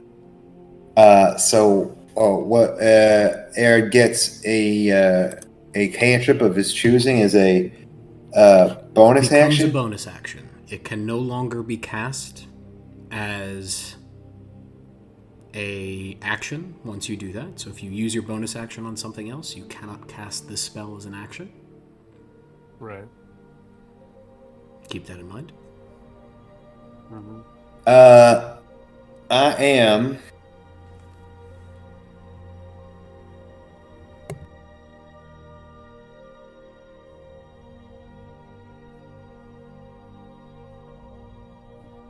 going to have.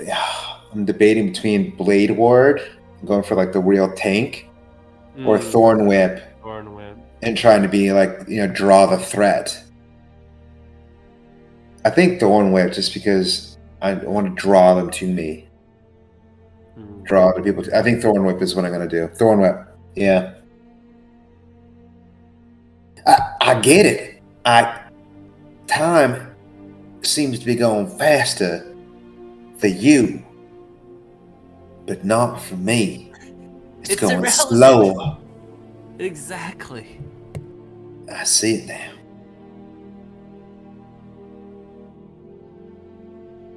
I think I can use this. It's interesting. How should I mark it down? You can simply change it in your spell list if you click edit from an action to a bonus action. Sure. You think this will work? You think Mikhail can understand this? It might be harder for him to understand. I mean, I told him that earlier. He seemed really insulted. I didn't mean it like that. But, With an he hasn't Arcana check studied of this stuff, 25, you would gather by now that the magic Mikhail does is not arcanic in nature. Okay.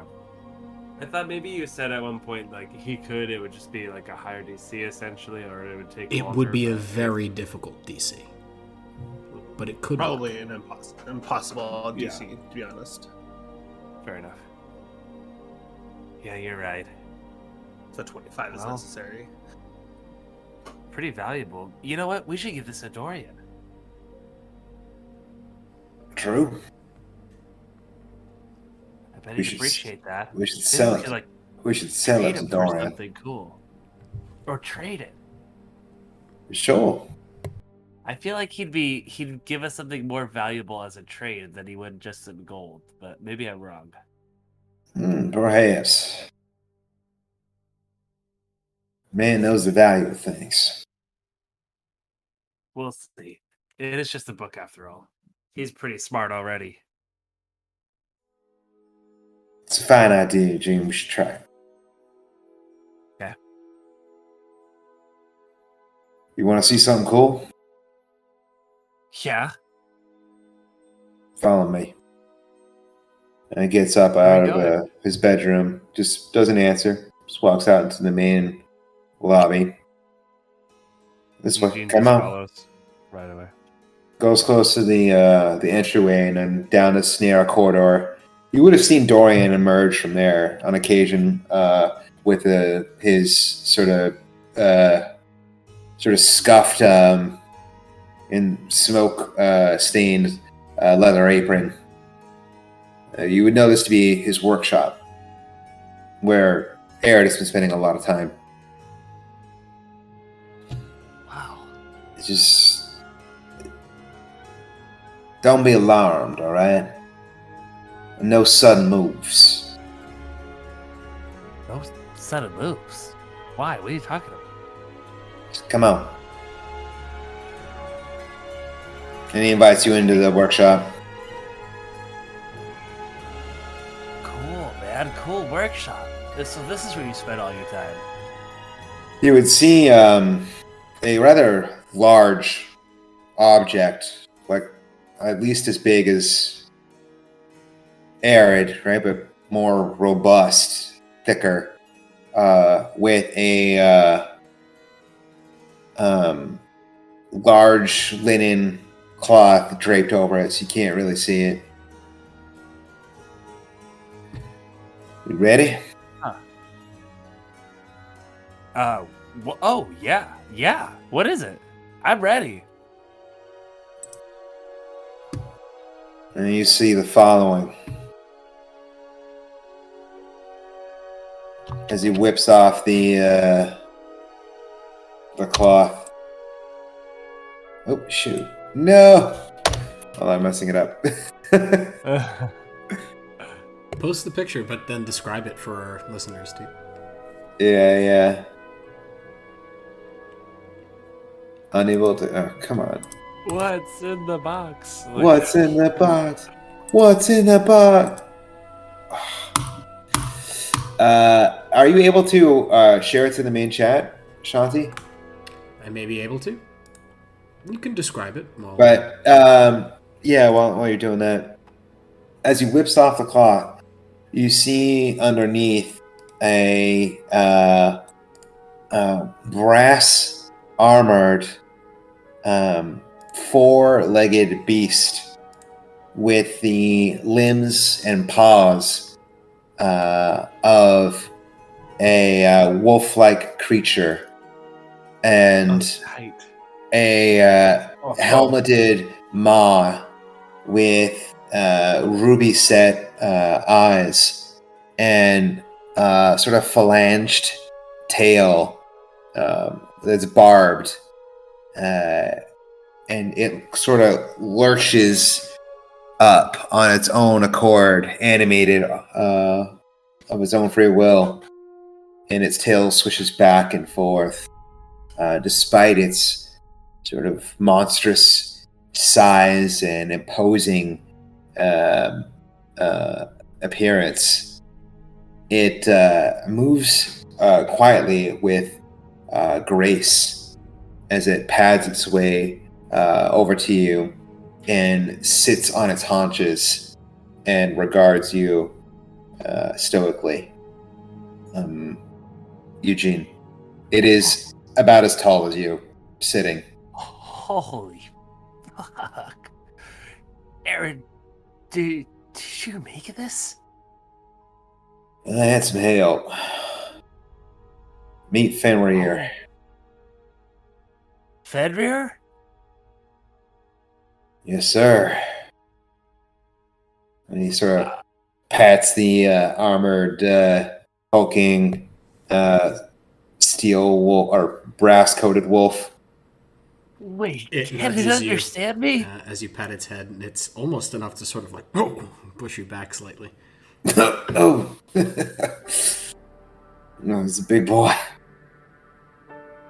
Oh. What was it? What was that, Eugene? It can understand me? I mean, you can understand me, Fenrir? It doesn't seem to respond. He understands you. Yeah. That's fucking amazing. I'm like trying to like sort of cautiously like circle around to get a look at like all the pieces and like how it works and how it fits together. You see there's a lot of different like rods and pistons and other mechanics involved in gears where the elbows might be and the shoulders are. Roll an Arcana check, Eugene. Sure. Fucking natural one. Natural one. No. You are overcome by the splendor of this thing. How it could possibly work is not even on your mind right now. I don't know. I mean, you made this is like a life. This is a life. Aaron, you made a life. This is insane. Yeah. Yeah. He just looks sort of chagrined at the giant metal wolf that he's made. He is something, isn't he? Can he do all sorts of cool stuff? Like, can he jump super far, or I don't know, like shoot lightning out of his eyes or something? Lightning out of his eyes might be a bit much, but he can fight with us. He can carry us. Certainly big and strong enough to. And he can scout for us. I'm gonna hold like my hand out with like the back of my hand up, like sort of limp to like kind of like you do to like a dog to like let it sniff you, like kind of reaching towards its head to see like how it reacts. He just lowers his head and bumps you with it. Not hard, but like I believe he Yeah. only does that if you instruct him to. Aaron. yeah. But Eugene Okay. doesn't know that. No, I know. And also, yeah, I'll switch to like a hesitant sort of pet and like pet its head. I know it's just like metal, but still, it's just kind of like because Eugene likes animals a lot, so sort of just giving it a gentle sort of pet, like, "Hi, Fenrir. I guess we're gonna be adventuring buddies now. Your master or your creator's really cool." Well, thank you for talking me up, Eugene. Is there some way you can make something like this again? Like for me, like can I get like some sort of fucking like animal too? Fenrir is imbued with a piece of me. My own bit of magic in there. You can learn how to do it yourself if you'd like. I can show you. It would take quite a bit of time and dedication. I'd be happy to start training you now. Probably need to divert your learning from this other pursuits, though. Yeah. Well, no, it sounds fascinating, but I mean,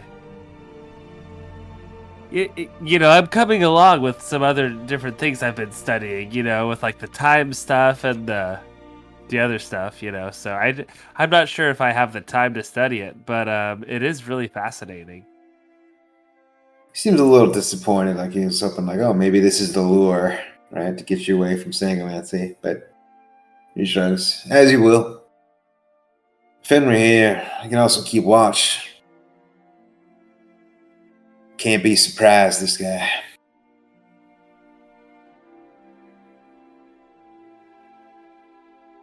Oh,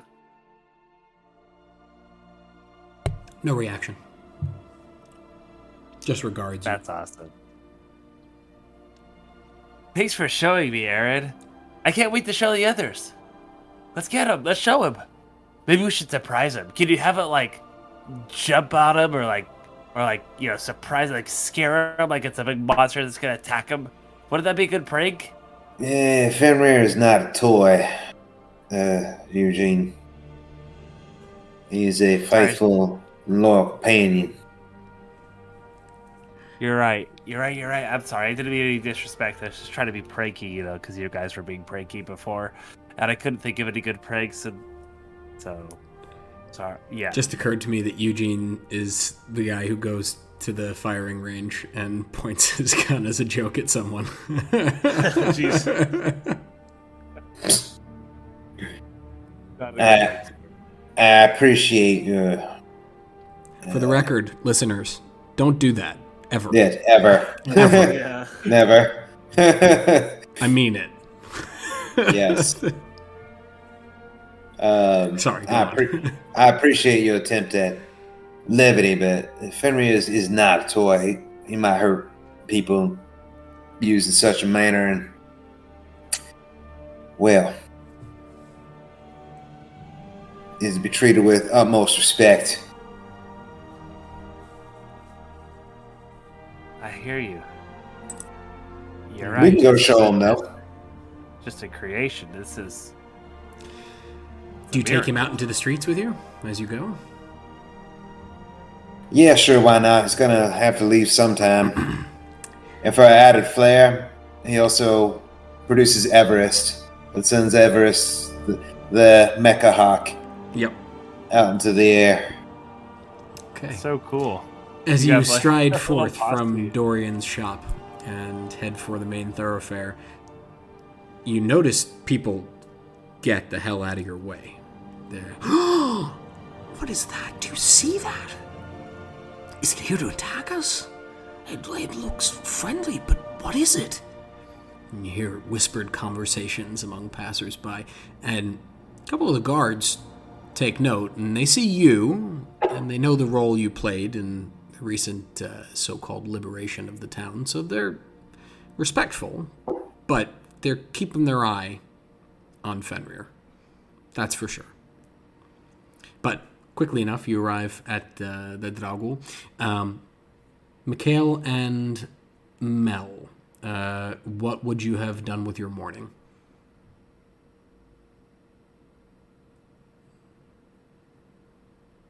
After my conversation with Sulleiman last night, I'm going to sit by the fire and read the Scarab. If you're in a studious mood, I'd like to, if I could have, grab that one book that Eugen found. So it's the strange one. Okay. Oh, yeah. It almost If I like could, hurt my head reading it. Like, not because it was confusing, but like it meant me harm. The text itself. You could totally read it if you want to, but be careful. The tome Definitely of the doesn't void. try to hurt you. It's a book of philosophy. It's handwritten. You're not sure how old it is, but it speaks of an emptiness within, of emptying oneself, and in so doing, mastering the void. It speaks of a particular type of individual called a void singer or a void shaper. Someone with the ability to enter the void and to bend it to their will, to control it.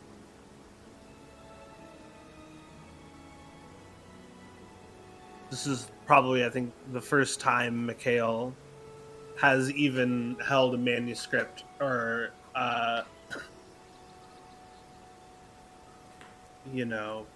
had this level of detailed knowledge of this like elusive like practice and like that he's been searching for. So I imagine him just being fascinated by this concept, and like it's almost like a revelation to him as he's reading through it.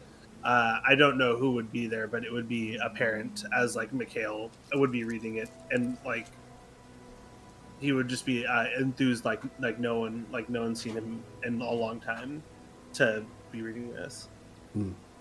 Mel might take notice of that. You notice as you read, your fingers do tingle a little bit as you trace the lines of the book. The language itself doesn't appear to be a language in common use, but it's relatively clear to you as you read. You understand its intent perfectly.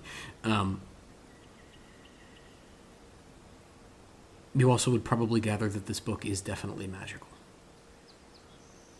Although, at the moment, you're not sure exactly in what capacity. And you believe it, Mel. There's be writing in here that I can't even imagine. You enjoying your book? Melchizedek, I swear to gosh. My gosh, they'll be talking about stepping into the void in this book and whatnot. And I guess we're in the middle of the joggle, so Mikhail, as like he says, like the void stepping into it, like may look around and like hush down his voice as he There are two continues patrons sitting to, at the like, bar currently, but they don't seem all that interested in what you're doing and probably haven't read a book in a long time. I think you and I must have very different taste in literature. No, but you don't understand, Mel. You can walk through it. You can go back there. It's incredible. And Mikhail will just continue to like read through the book and take in as much as he can from it. What are you reading yourself? That fancy book with the golden little I'll shake bug on his it. head. It is an old children's tale. One that my mentor reminded me of last night. Tell me about it. I love a story. Especially one that involves animals. I have many stories myself, you see, and I like to collect them. The story begins with a very simple, clearly written for children, story about a beetle, about it going on its daily life. And then it takes a bit of a change. The beetle, at some point, is suddenly captured by a large hand, and it is consumed by a monster known only as Calibash. Now, Calibash is a dark creature, twisted. It feeds on children, eats them, devours them. You gather that this is probably a story used to scare children into obedience, not unlike tales of Baba Yaga, ridiculous fantasies of witches in houses on top of chicken legs. Here's looking at you, The Witcher Season 2. But something interesting happens when Calibash consumes the beetle. The book describes him growing wings, the wings of a beetle, but the size of a man. Describes him taking flight on those wings. And it ends with him landing on a mountaintop in the desert. And that's at least this version of the tale of Calibash. And you said that was a children's tale. Yes, well, it's not recorded quite as I remember. This one seems to have been adapted. I see. I see that look upon your face, though. You miss your homeland. You were talking with Sulleiman and having a good time cohorting last night. How you been feeling? Has it been nice to be around Sulleiman?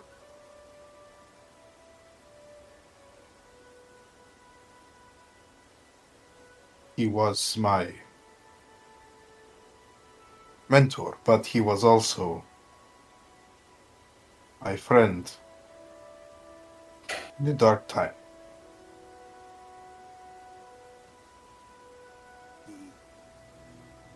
Dark times I'm bond. glad we both survived.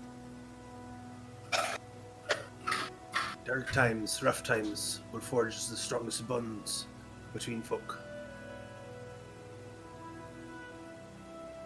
He is a reliable source for you in an otherwise difficult world, I imagine. Being so far from your home and all. But he is also a reminder of why I cannot go back. For what could you have done? I cannot believe that it would be impossible for you to return back home.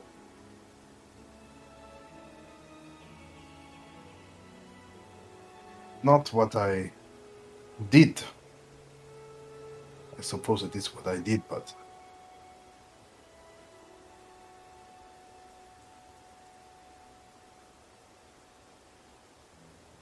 but it is more about what others failed to do and what I did in their stead.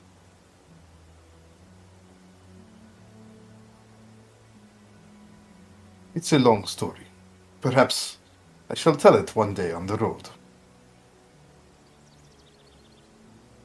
You should like to hear it. You see, he brightens up a little bit, and About this time, the one you hear- who Oh, go ahead. transcribed this version of the tale had quite a fanciful imagination. Sounds like your book was not so different, eh? I'm not so sure about that. About this time, the front door opens, and you see standing there Eugene and Arid. You also see something moving out in the street, which catches the glint of whatever light is present, although it is a drizzly day at the moment.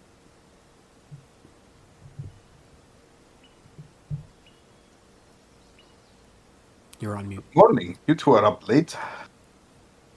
You see Eugene and Aird walk through, and I don't want to speak for Eugene, but Aird makes room, stepping aside as this giant, brass-armored, metallic wolf Back, foul beast! slinks in with lupine grace, You see the two men at just the bar. head swiveling. One falls it's- over off the bar stool, and the other jumps up and grabs a pickaxe from his waist and starts backing up. It's easily as tall as a man, Draws. even sitting, and it just sits on its metallic haunches. Armor, it's strange that you don't even hear like any kind of creaking of armor as everything moves, just like little clicks. Just out of Well interest, oiled. how well do my auto loading quick draw quivers work the first time I attempt to use them? You don't imagine you should get into a Wild West style quick draw shootout just yet. They might need a little bit of refinement, but they work fairly well. Now, calm yourself. This is Fenrir. You belongs to me, yeah? Oh, I see you brought Everest with you too. Did you make Fenrir? I made Fenrir. Did not think such a thing was possible. Is it like Right? animated in the sense that like does Fenrir like act, like move and like behave and like breathe and like move all No breath. But- okay, so it's just You notice it doesn't move quite as much as a living animal would, and it keeps close to Arid, unless he looks to a location where it should go to. These- Fenrir is semi-autonomous, acts on his own. Is it Give a me mechanical instructions. creature? Like your bird? Aye. Be quite useful. They could pack a mean punch. He can be ever vigilant while we rest. We could even ride him should the occasion arise. He's fast. Incredible. I'm looking for like gears, wheels, trying to figure out how it's put together. Roll a tinker Oh. check. And it's hard to see everything because the armor does a good job of covering all the gears and whatnot. Yeah, Yeah. I'm all defensiveness is gone. I'm just 100% curiosity. You said a tinker check? Yeah. can I offer guidance? You can. Uh, 13 plus 3, 16. Plus the guidance? Take a bit to the What is the guidance? A D4? Yeah. Here, you got to hear, you got to sing along. with the Plus voice. 4. 30, 20. Dirty 20. You figure how it moves and how it functions. It's remarkably intricate. Something like this must have taken a long time to make. Certainly wasn't completed in just a week. There was work that went into it beforehand as well. You gather Arid's probably been working on it for a long time during his time here in Sanguim. So its mechanical portions are known to you. You understand how it works, although some of the internals are disguised, and you can, with a dirty 20, suss out mostly what those are. How it acts and behaves and is controlled, however, is a mystery to you. It is like clockwork. A clockwork wolf. Amazing. Say it's more like magic. And a bit of clockwork. You would be a revered craftsman in the Zudani Empire. Well, perhaps one day. Sultans would. They would pay you a royal fortune to have such creatures. Roll a history check for me, Mel.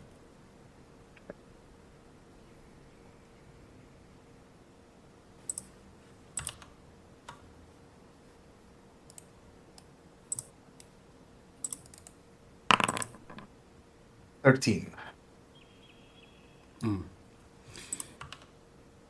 You recall that you've seen creatures like this in the Zudani Empire, but they're specifically owned by people in the Karam Arcana, the magic school there, the enchanter school there, and none are nearly this intricate. Relay this information. You know the Empire is well known for its enchanters. They have some automata. And similarly, the land is also known for its crafters of timepieces, other clockworks. But never have I seen the two arts combined in such a way. Well, the trick is mechanical mastery. Is And this accenting it with the eldritch energy to have it flex in a way that standard gears and pistons and nuts and bolts wouldn't allow for. And as for fluidity of movement that couldn't be achieved with simple metals itself, as well as imbues its own level of intellect as opposed to pre-programmed commands.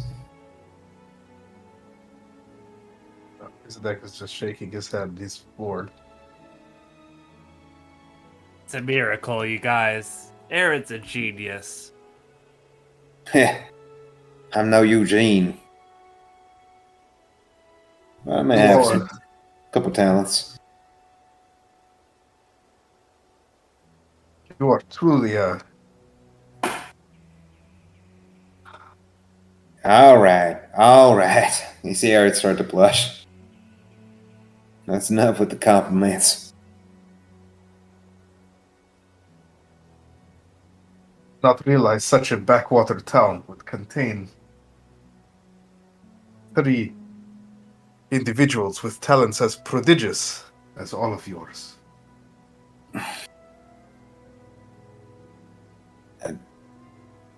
Debating whether or not to be offended. Thank you. You're welcome. Well, Yeah. Wow. I'd like to take a look at the swamps.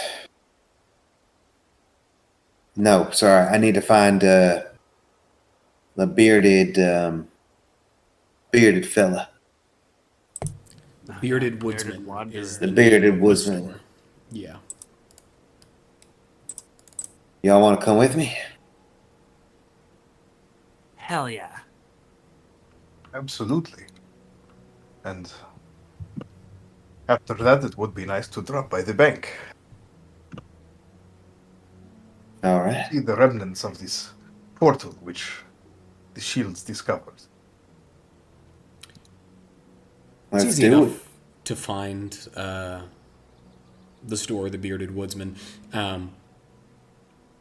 You've heard of it before, Arid. You know that some of the gear sold at the Bearded Woodsman is enchanted. Mild enchantments, very light enchantments, but usually he contracts with Dorian to make those. So you know more or less where the store is, and it doesn't take very long. It's at the southern tip of the industrial zone. So it's a bit of a walk, but it's not too far. It is raining, so it's not the most pleasant of walks. But on arrival, you are greeted with the smell of raw pine, and upon entering, you note that the framework of this store is impeccably crafted. It is honed with the skill of a master woodworker, someone who's clearly been doing this a long time. Even still, it's a little rough. The wood is splintery in some places and untreated in others, but it's almost intentional, as if this individual is quite comfortable living in rougher environments. There's a counter behind the counter with some sort of substance in his fingers that he's currently rubbing into an absolutely magnificent beard. It's full, and mustachios that curl upward at the sides. Appears to be waxing the beard, but a shorter man, not nearly as large as Bedrock, but stocky enough. Appears to be has spent a lot of time outdoors. His skin is wrinkled in some places and cracked in others from exposure to sunlight. Fenrir, he leaves posted outside, sitting on his haunches. You see one of the local drunks come around the corner, and I would...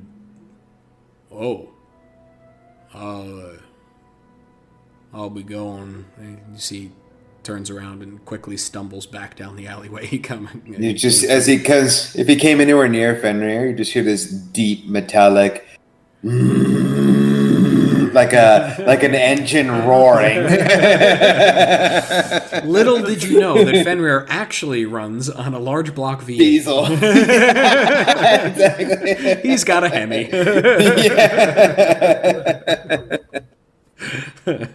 Exactly. But Fenrir. yeah, Fenrir wheel drive. Nice. You see the man behind the counter look up. You notice he has tattoos on his arm. One of an axe, actually. It appears to be a full bearded woodsman's axe. Well then, what is it I can do for you? Hello, my name is Aaron. Well, I know you. You work with Dorian, don't you? Yes, sir, I do. All right, Aaron. What can I do for you? Trying to hunt down some folk. Came around here. Oh, I I don't track suspect- no more. I ain't asking you to. All right. But speaking of tracks, friend, they drag some on in here. Sorry, I know this is your shop, but I didn't catch your name. Oh, that's right. Samuel Strong is the name. Well, Samuel, some troublesome folk came in and attacked me and my friends. Well, That's a damn shame. I hate to hear that. it's all right. We took care of them, all but one. Got away, see? But left behind some tracks. One of those tracks had a smidgen of some carnivorous mold on it. Oh, carnivorous mold. I've been all over grounds around here in my youth. And sometimes recently, too. Only place I know that kind of mold grows in the swamp to the south. That's what I heard from Terovian. If you know the fella. Yeah, I know him. Pompous asshole. You do know him. Yeah, that's right. Well, the swamp's a big place. And these folks, I got a couple days head start. Trying to narrow down the search area. Just a moment there. He disappears into a back room and comes back with a rolled up piece of vellum that he spreads out on the counter. Well, there's ruins in the swamp to the south. Really? Well, yeah, I've been there now. Long time. They appear, I think they're elven. I wouldn't know, but they look to be anyway. He looks over the map. Probably about a 2 days march. Maybe one night in the swamp. You got a sleep solution? Something you can keep yourselves dry in? Oh, sure.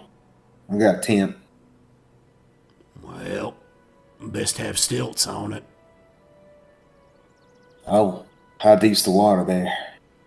Well, 2 feet, sometimes deeper.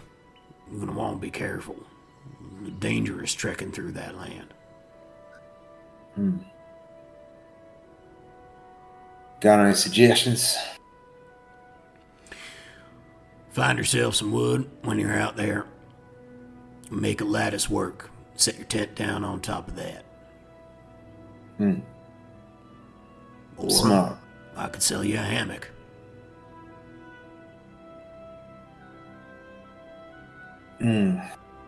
Might need 4. Well, that could be arranged. Can do that. Up to you, though.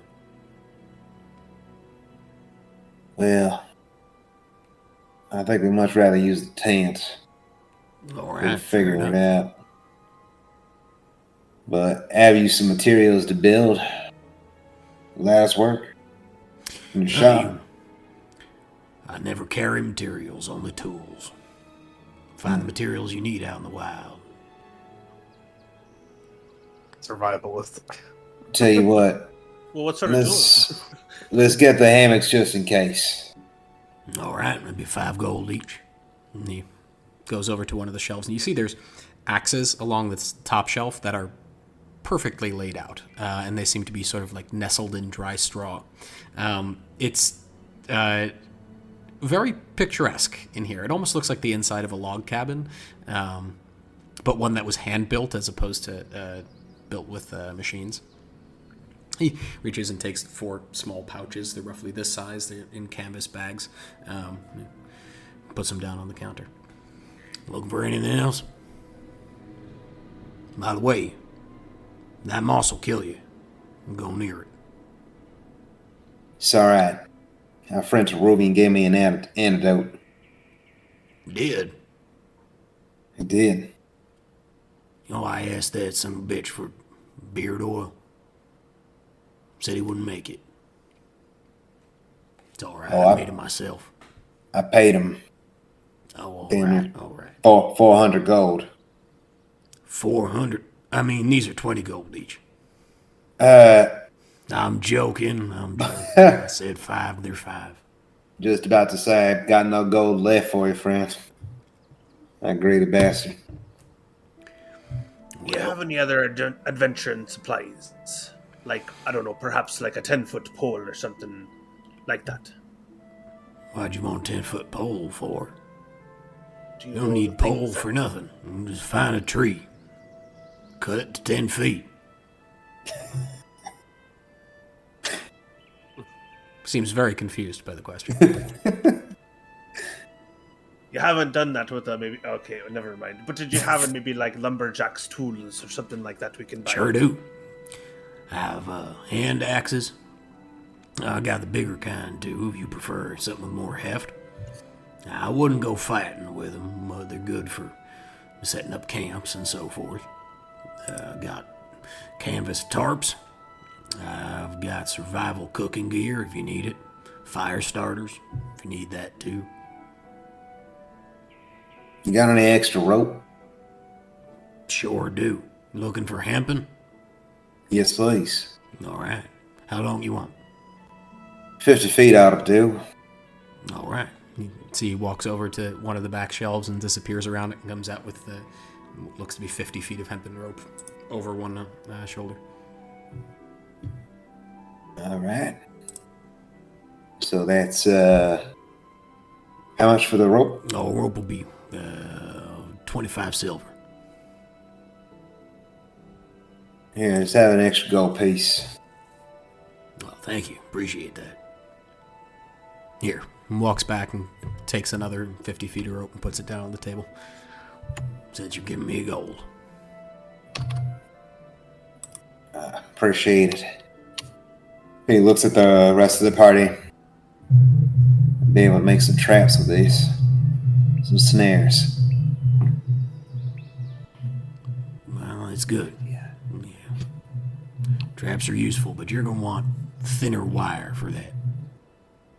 No, friend. I got my ways. All right. I got trapping wire, too, if you're looking for it, but... This'll do. Fair enough. Well, I hope you find folks that attacked you.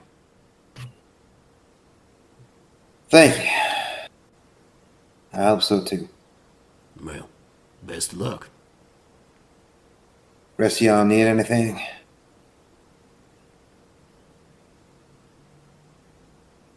I suppose we need some rations, perhaps.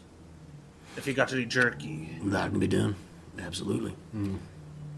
He walks to the other section of the store, which clearly has more organic ware. Comes back with what would appear to be small packets, almost. They're wrapped in parchment, it seems to be, and loosely wrapped. Sets them on the table. What do you want to do? Add water? Wait. 10 minutes, no more, no less. Then eat it. They get hot on their own.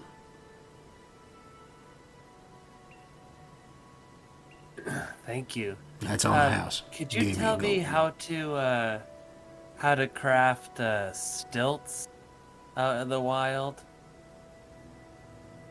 What do you You want know, out stilts of trees. for? I know you wouldn't. You probably can't sell stilts. Well, just to walk through the swamp. Like if we could walk on stilts, it would be like up out of the water.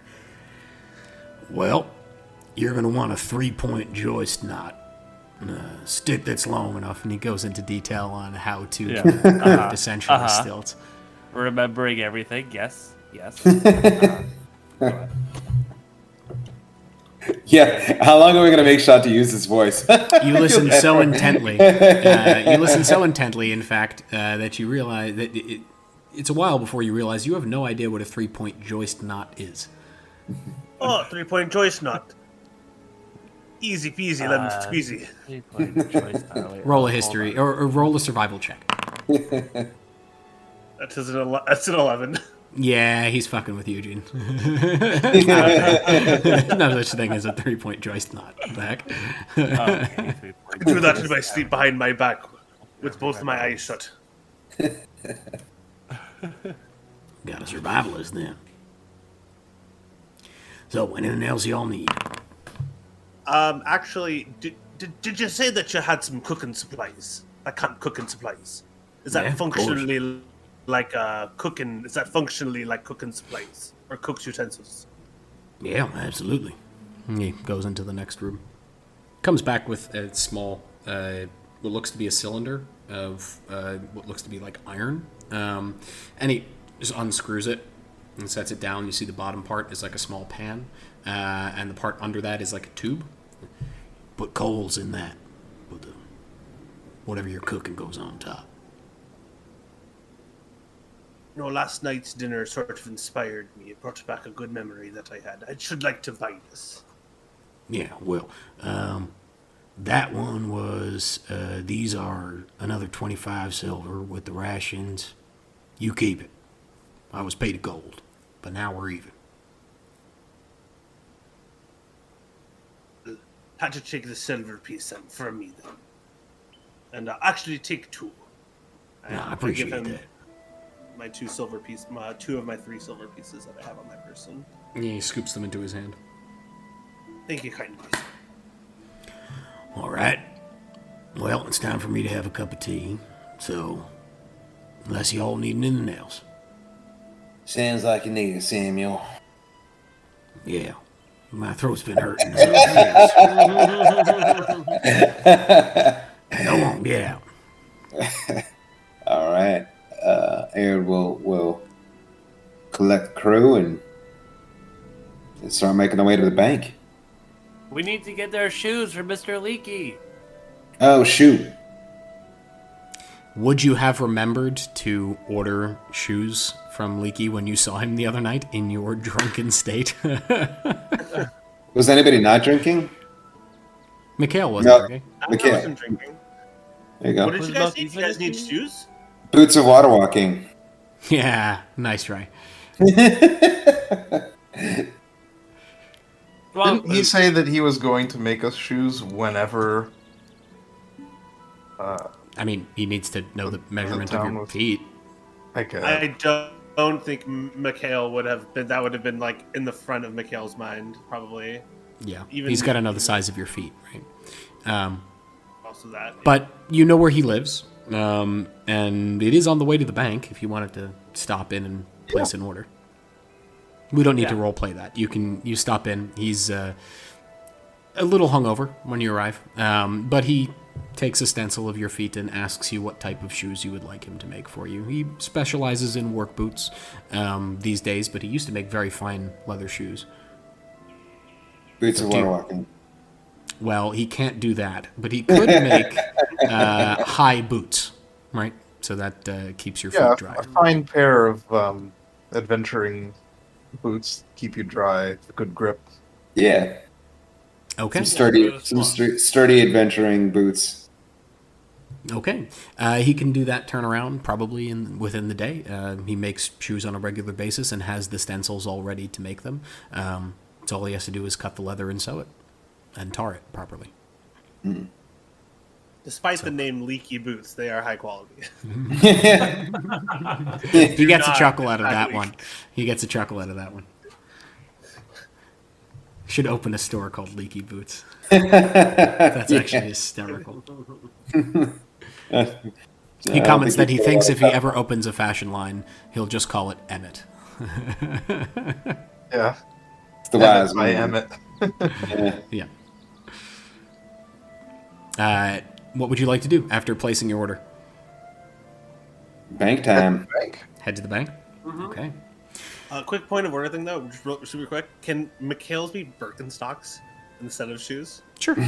Like a nice, Yeah. like if you want to like a order it hardy that way, sandal? absolutely. Like a sandal, like a sporty sandal. Okay, cool. That's hilarious.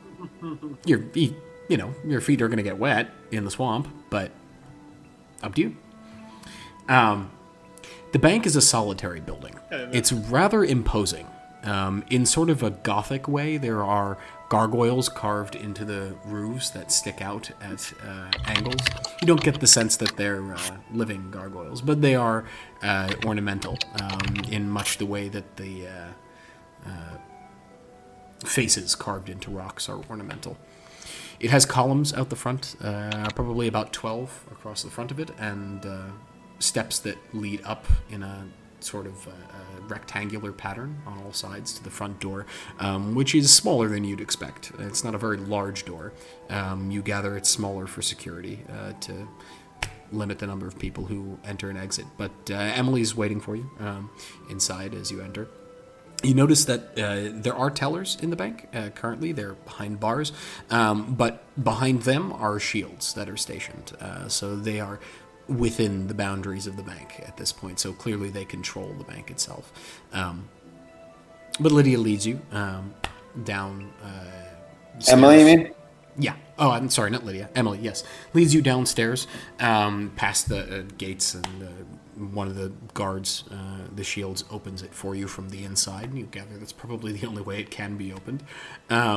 And stepping down, there's a rather large circular door that is partially open at the moment, and there are shields posted on the outside of it. They nod to Emily and also to you. Emily is also, by the way, quite confused and a little unnerved at first by Fenrir, presuming Fenrir came with you, but quickly adapts since she's smart. Within the vault itself, you notice a couple things. There's a lot of gold here.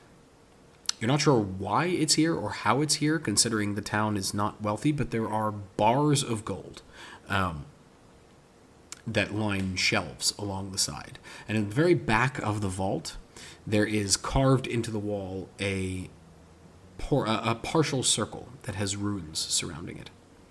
As you approach, you notice that Dorian was missing this morning when you unveiled Fenrir, because he was here examining. He has papers spread out on the floor around him, and he's casting spells on occasion. Master Dorian. Oh, welcome. Thank you. What have you found? Well, I found a few things. First, I had no idea there was this much gold in this town. Where it came from, I do not know, but presumably it came through that portal and has been used to pay the shields. 2, this portal leads somewhere to Coldrock, which is strange. I thought it would be Velitria. Yes, I would think so too, but I'm not quite sure how or where it leads in Velitria. I need to work on a little bit more triangulation magic, but I will eventually discover it.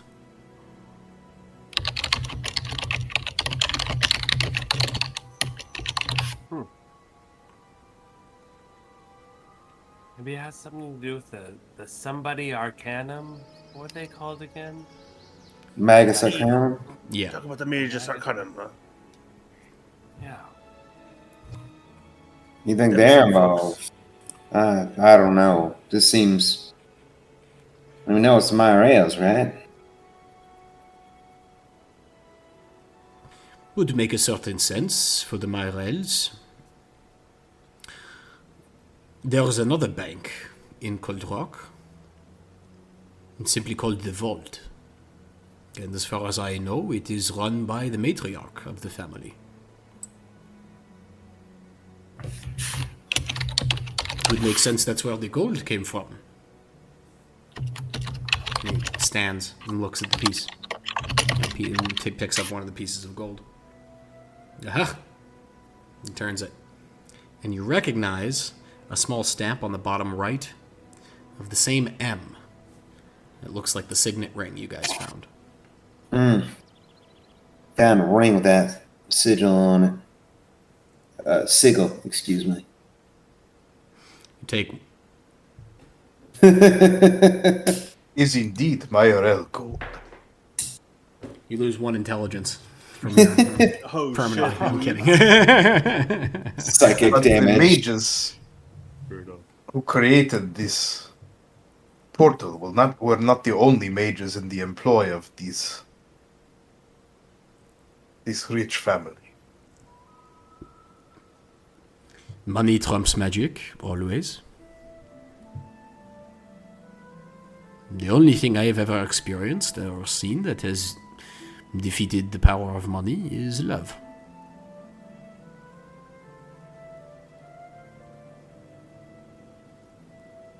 Must be strong in this part of the world. Can be, from time to time. Looks a little sad.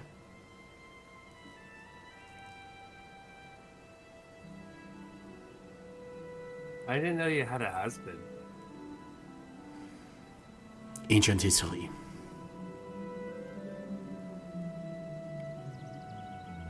So, I'm sorry, was that fucked up? Should I not have mentioned that? no. No, I'm really bad is at all right. reading social cues. it is alright. I appreciate that you have shown interest. I'm just not ready to talk about it at the moment.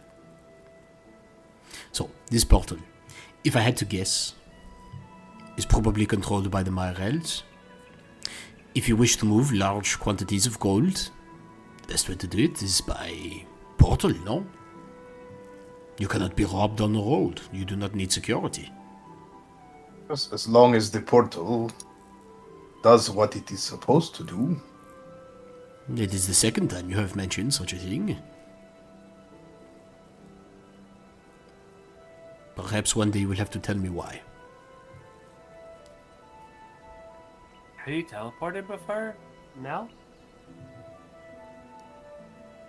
Look, although the Zudani Empire has many enchanters, it also has some mages. Teleportation magics are known to us. But the portals do not always go where the mages intend.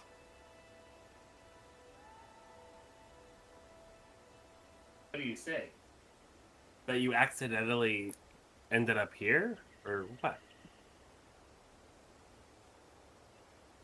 That is perhaps not as far from the truth as you might imagine.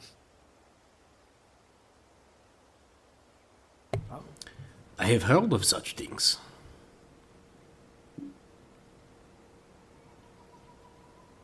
Translocation theory is a bit beyond me, but I use it from time to time. I did not study its finer points. What I am trying to say is, yes, one may not be attacked on the way. At least not by ordinary means.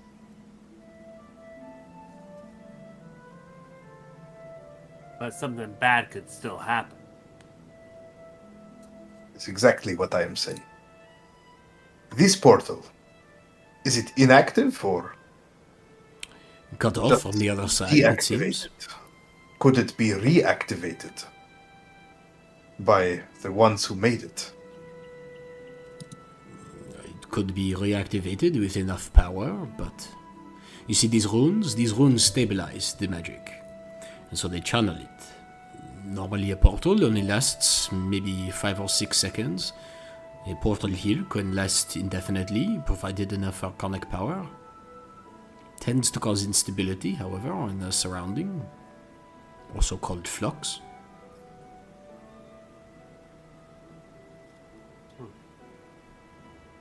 Well, I mean, so, but it's possible, alright?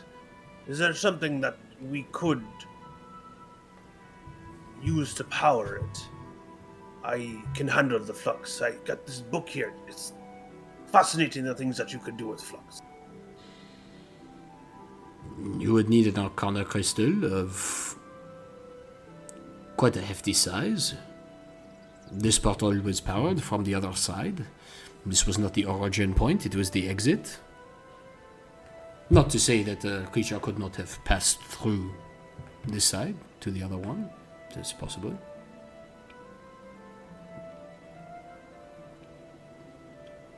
I have never laid eyes on such an arcana crystal. You might be able to find one if you went to Coldrock. To Crystal Grace is the store. What concerns me is that if the ones who made this portal wish to retrieve their gold, because the deal which they struck the city's rulers is no longer active. I will stop that from happening. When I am done studying it, I will destroy the runes, and I will add enchantments to this room to disable translocation. If they attempt to teleport here, they will end up who knows where.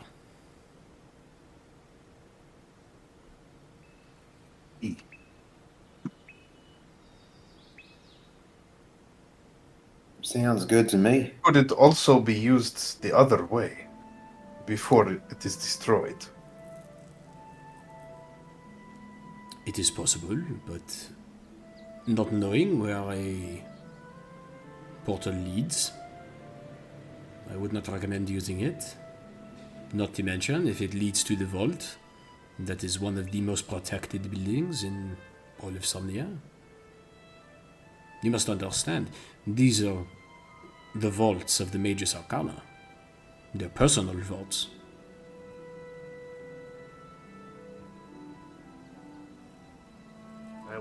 in there, for sure. So would I.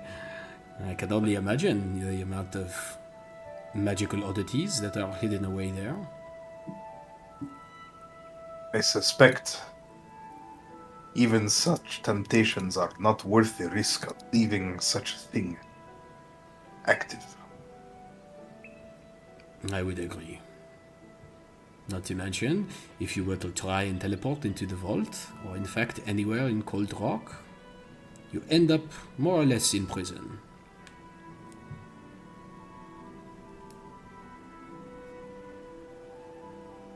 Mystery for another time, I'm afraid. Best to simply seal this exit, so I that thought the city exactly. cannot be caught unawares. My thoughts exactly. I will finish my studies and I will destroy it. And then I will add enchantments. And then he looks at Lydia and picks up one of the bars of gold. I will take this with me. Lydia just goes, not Lydia, sorry, Emily. Just kind of looks at him like, really? He goes, for service is rendered. He goes, gives him like, okay, fine, sign. Jeez. A bar of gold? Mm-hmm. It's roughly worth 100 gold pieces, a bar of gold. I turn to Emily and say, by your count, does the city have many years of funds to continue paying its civic obligations? We are already paying the shields from this gold reserve, although we are melting it first and restamping it. Good. Yes, Would not we're do also for- supplementing with taxes that we have now levied. Small taxes, but enough. The city must wean itself from the gold of its oppressors. My thoughts But- as well. Have you ever It's thought of doing painful. some sort of like alchemical process where you cut it with some other non-gold metal, but it still looks and seems like gold, and you could just defraud the people out of a lot of money? I'm just saying, it could be. She looks at Just you with a something to very think strange about. look. It's an idea. It just came to me. I don't know. Sorry. I guess that would be bad, huh? You want Shouldn't do that. the governing body of a town No. to That's not defraud what its I want. people. That's That's not what unheard I of. want. I thought of a hypothetical and I just said it, okay? I'm sorry. Not a You good would I lose idea. its don't know value. where he gets his ideas. It would lose its value. Yeah, it would. In short Terrible order, you're forgetting there are a lot of metallurgists in this town. And in short order, the price of milk and eggs and basic necessities would be sky high. Yep. I'm no economist. What can I say? I should just keep my mouth shut, right? Sorry. I don't think that, but careful who you suggest fraud to. I know you're a good sort, but not everyone does. So, that's all there is to see here. The paperwork is all with Lydia. She is combing through it. Perhaps you'll take a moment and try and convince her to live in the mayor's residence. She refuses, for the moment at least. You're on mute, by the way, Aaron. Were there any other records? A chance recovered of that from the happening. What she likes. Fair enough. Don't we all? Were there any other records recovered from the bank? Properties the Miarelle owned? Anything that could point towards their intentions for the town? All of that is with Lydia now. She is combing through it. I have not had a chance to read it myself. My duties are with the shields. I still find it difficult to believe they simply wished to destroy the economy of the town with no greater aim in mind.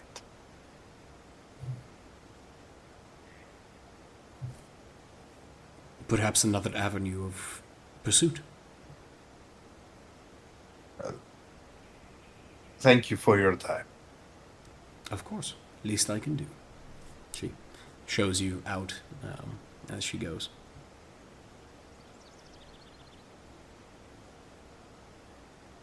Well, y'all ready to hit the swamps?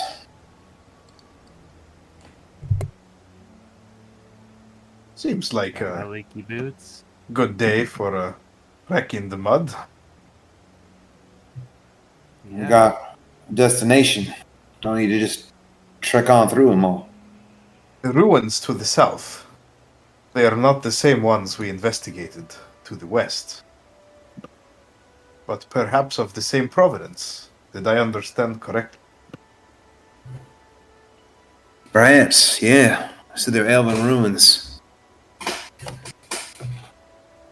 Maybe we'll find another book like the one Mikhail was reading. Yeah, hopefully that's all we find. And some more black mist. Oh, Uncertain. by the way, I intended at some point to use the sending stone to warn Ord that the mayor has left and Okay. scryed on him. What would you like to say? 25 words or less? I'll ask the rest of the party's opinion on this. It's a good idea or not, but I think it is. A good idea to ward it. Don't tell them we have the other half, though. I had thought to leave that part out. Yes. Also, the mayor doesn't know exactly where he is. He just got an image of him at a moment in time. Some mountains in the background. Make sure that's relayed. Does anyone end of the else wish to do this, or shall I? You got it, Mel. You can do it, Melchizedek. Just be careful with your word choice. Right. I'll be careful. Come on, Aaron. I trust you, Mel. I pick up the stone. I think of Ord.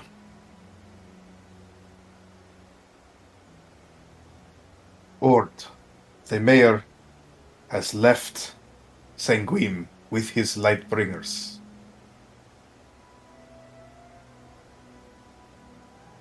It's 9. Yeah, counting. He hired a seer.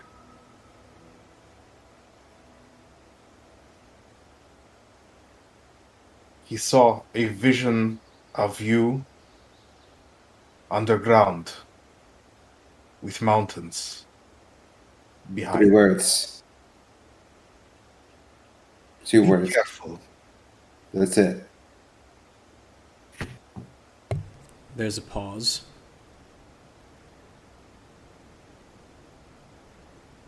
Before you hear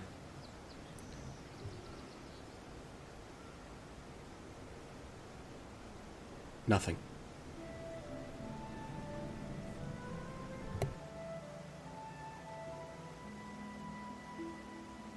Well, what'd he say? It's odd.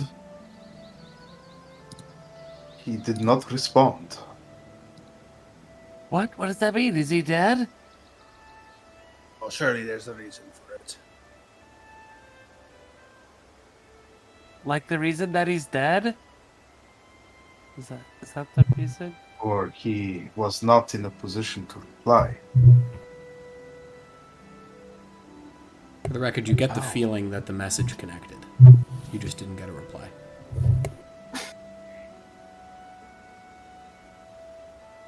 What does that mean? Like We he's should being try watched? again He's on being the held bottom. captive? It's possible. We'll try again. That's a good idea. Tomorrow, though. Suppose there's nothing we can do. I am glad that we found the other half of the key. Me too. Me three. Though Marxist targets eventually. I think it's a smart thing. Have some control. Instead of just trusting the Ord. Who in truth we don't know all that well. At least if the mayor recovers the whole key, we shall certainly know. Oh, we'll be dead. Most likely. I mean, through the swamp. To the swamp. To the swamp. Passing by. And thus the four men went bravely into the Fenmire swamp. Squelch, squelch, squelch. With Eugene's proclamations ringing in your ears. You pass by Emmett Leakey's shop, pick up your boots, which are well timed, and make your way south to the eastern gate. Exiting through, the guards express interest in Fenrir and ask when to expect your return. But you may or may not inform them, should you choose, of where you're heading. Uncertain as to what lies ahead, what you will find in the swamp, why Ord failed or chose not to answer, and where the portal in the base of the bank leads.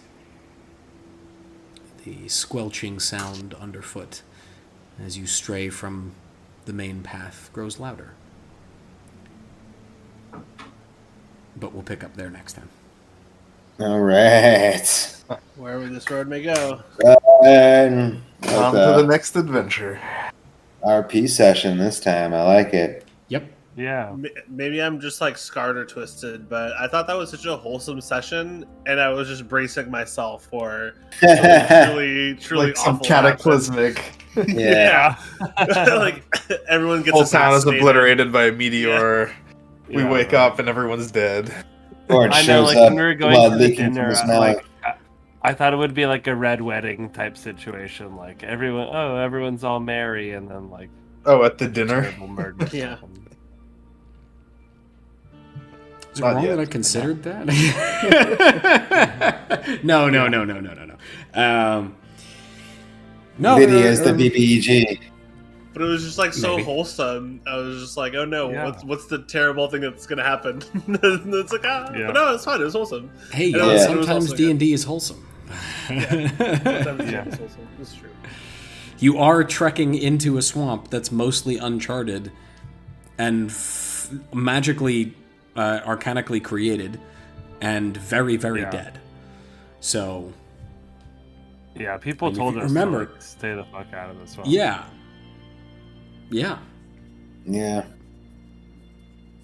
Here we go. Not for nothing. Swamp time. Here we go. But Yeah. naturally, in an RPG, if someone says stay out of the swamp, you have to immediately go to the swamp. That's Well, I'll do a Number quest one. before. Oh, I wouldn't I'll go to level that up a there bit. swamp. That's dangerous now. I'm All going to the right, swamp. That's where all the good gear is, clearly. Yeah, exactly. Just live there. Yeah.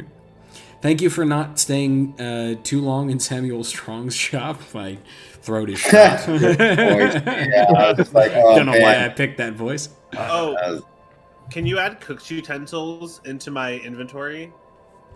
Yes, I think you should be able to do it as I well. tried to find them, but I couldn't find them in the compendium under like standard items. I don't know if there's like a hidden like all items folder. And then how many rations did we get as well? Did someone put that in the party loot? No, but I have some rations marked in the party loot, I think. Or maybe it's in my Ares inventory. He has 10. Why do I have so few rations? I just gave you cook's utensils. He gave you enough rations to last four people for around about 4 to 5 days. Survive off the land, 16. Mikhail. For the record, he would have suggested that you supplement that by gathering The land wild shall edibles. provide. Oh my Wild god, it's edibles. 36 pounds of rations. Jesus. You have a bag of holding. just reminding you. No, I know. Well, I know. There's like a couple actual roast pigs in there.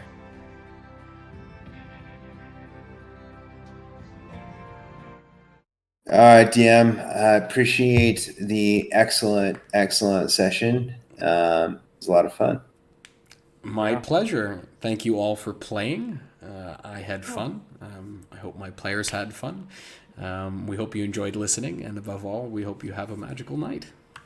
Take care. Yeah. Night, Until everybody. next time. Thanks for joining us. Good night.